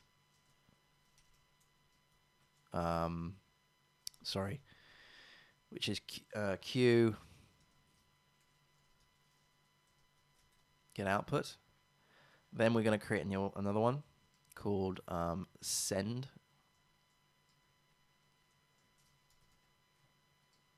That's just going to be default. So we do queue send here. This is a test. And then what we do is we do assert contains, where this is the needle. And that's the haystack. Right, let's run this test. That's correct. Let's run this test. That's correct. Awesome. Okay, so that was a bit of a noddy test, but whatever. So now after we've done that, we can then take a look at testing these things individually. So we have the user observer store test, right? So this is the user observer store, and it's instantiating a new store within attaching various different things to it, going through the mechanism of doing bits and pieces, changing the states and so forth, doing attaches and detaches. So that's really good. But there's a bunch of stuff that we haven't tested. So for instance, we haven't tested the, if we click in here, we haven't tested the actual update routines, which is super important. And we kind of need to have the queue for this to actually happen. In fact, there is a problem with send output here, because that's going to go, oh no, it is going to check the instance. So we really should check this without an instance of queue and an instance with queue as well. So what we can do with the actual individual tests, where are we? Here, user observed store test. We can actually instantiate the individual events, I think. So if we do, say, update phone number observer test, we should have, oops, let's just put that in. If we do a new update phone number observer, and so this is event. The event should have,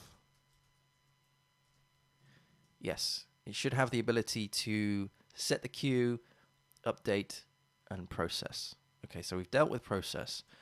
Now the update routine. requires the subject, which is the SPL subject, which is the observer store. So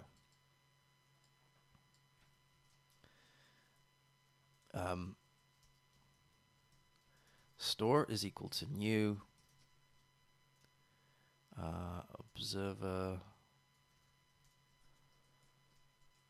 user observer store. You pass that into here, like that, and then what is this going to do? This is going to run this process routine, and this process routine is going to run the send output. So in here we have a queue.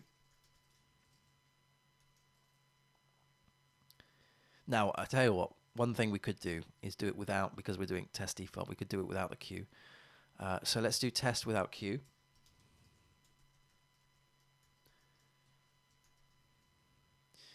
Now update is going to then run process. Process is then going to return the output, but because we're not echoing that, it's just going to be completely void. So we do need to have the queue for this to run. So test with queue. Gotcha.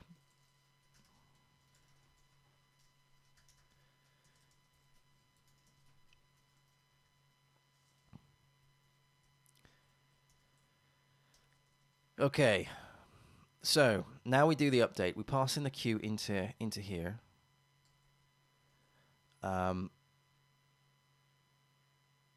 Because we haven't attached it though, this is going to be tricky. Because we haven't attached it, we don't have the queue. However,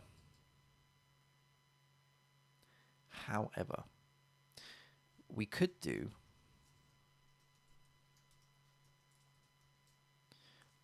set queue.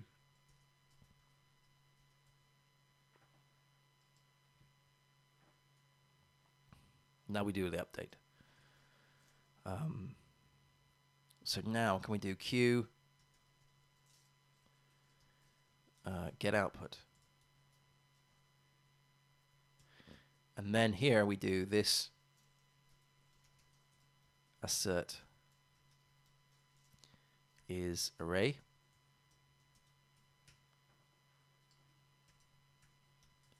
That's the first one. Second one is a count. So this assert count, this needs to be 1. And also, just for belt and braces, we can do this assert contains, and we can get the output of here, which is this one,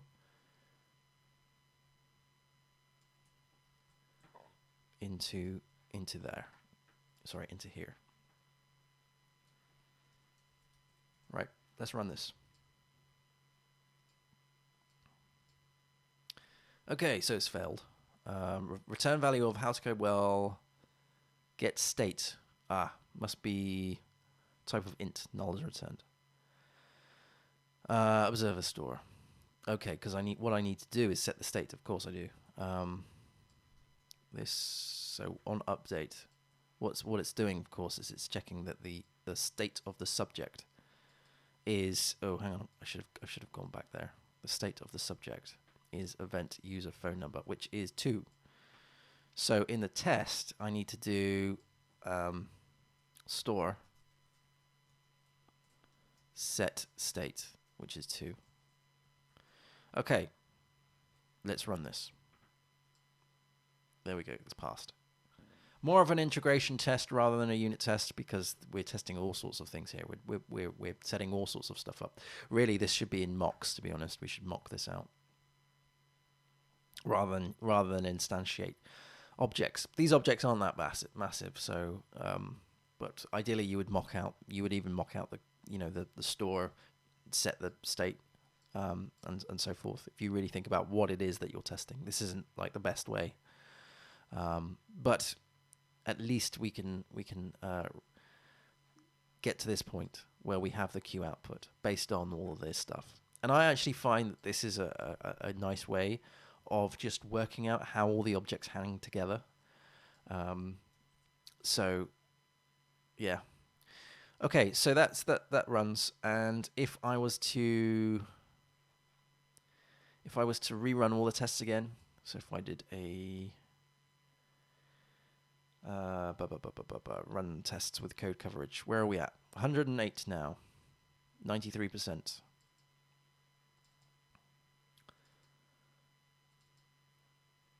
Okay, so the observer has shot up to 100%. Let's have a look. So 44% of these, that's fine.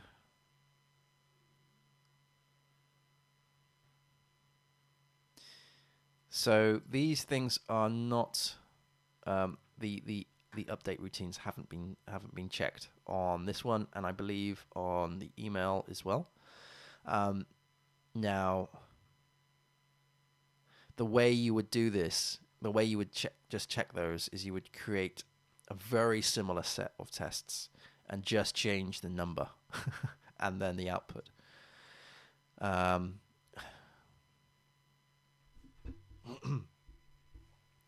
Which I guess I could do.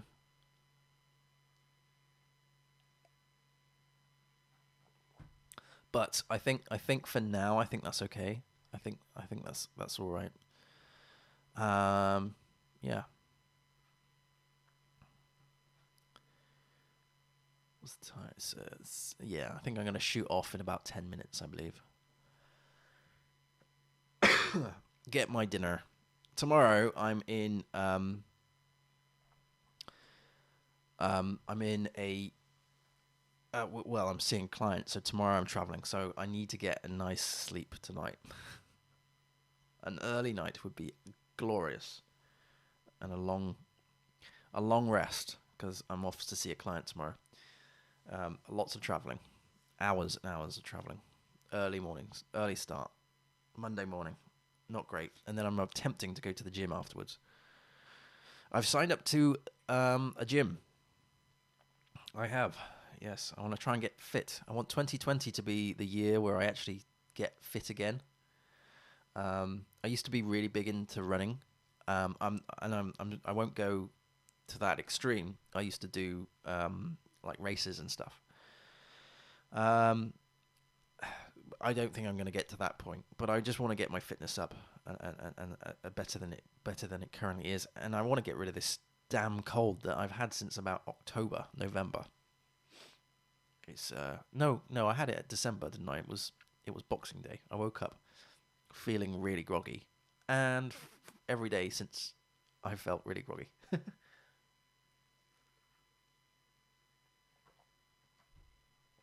Before I go, I've got some community news.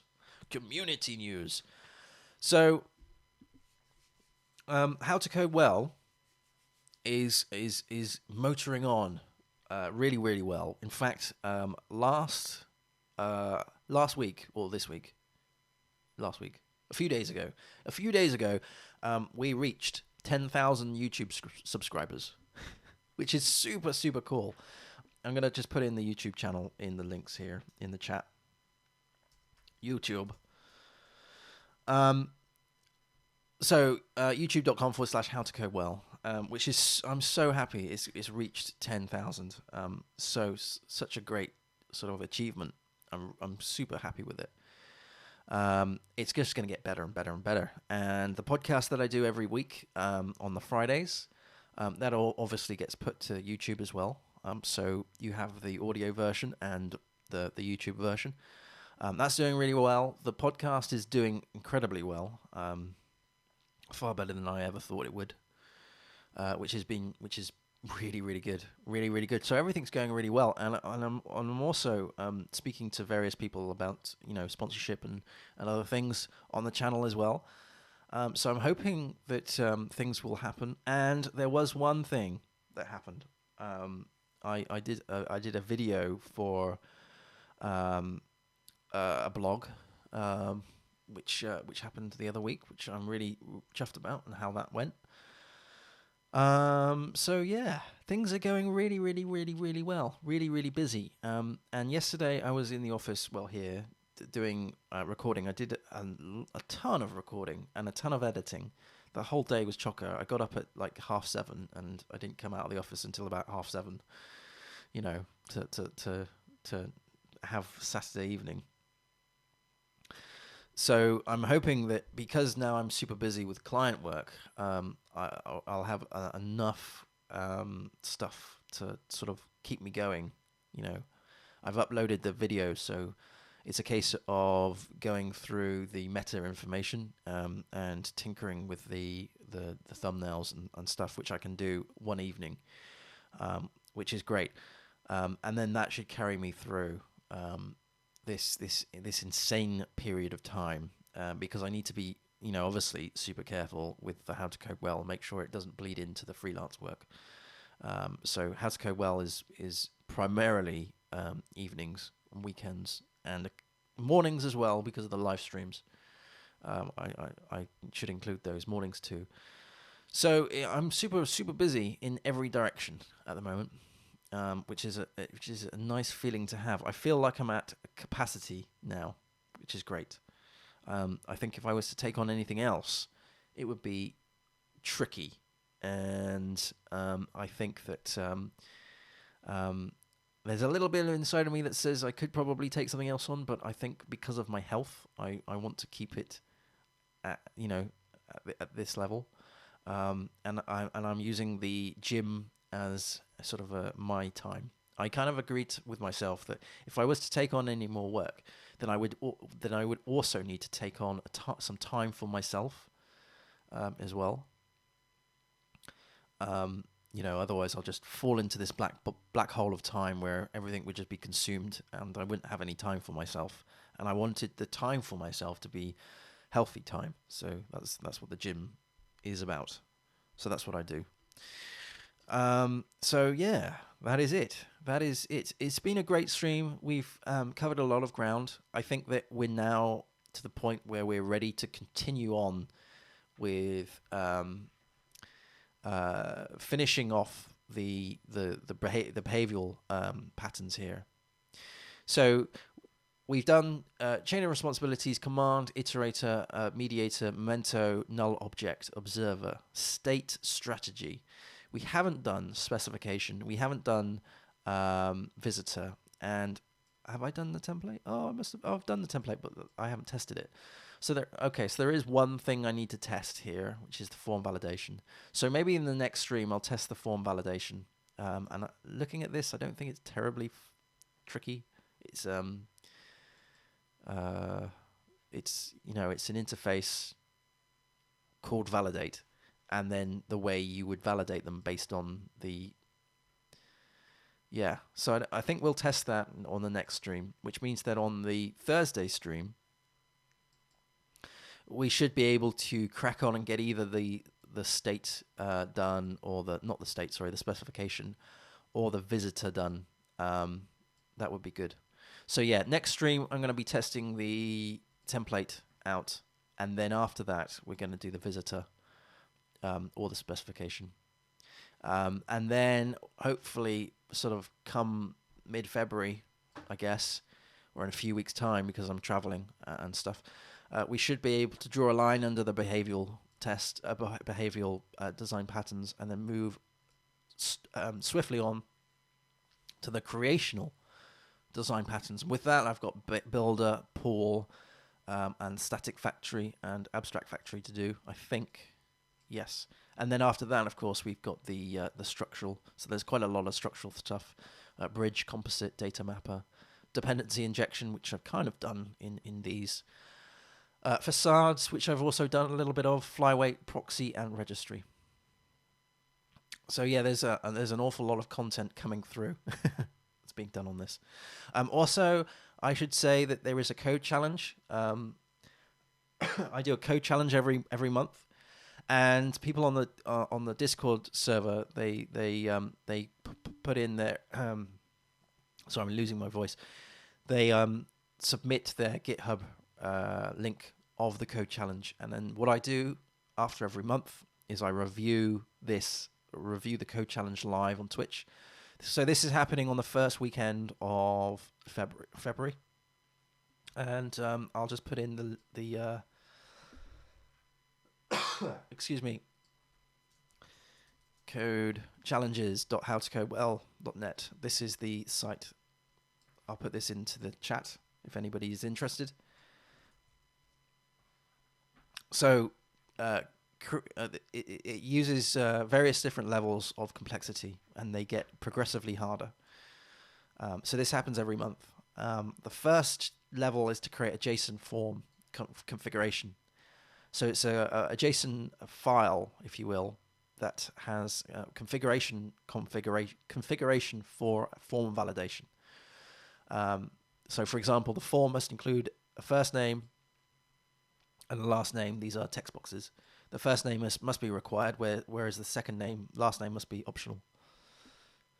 So in your JSON, you would be configuring this. And then I've got some bonus points here. Add configuration for additional form fields, configuration for validation. So how are you going to validate this? Configuration for validation messages, and the action and method of the form itself.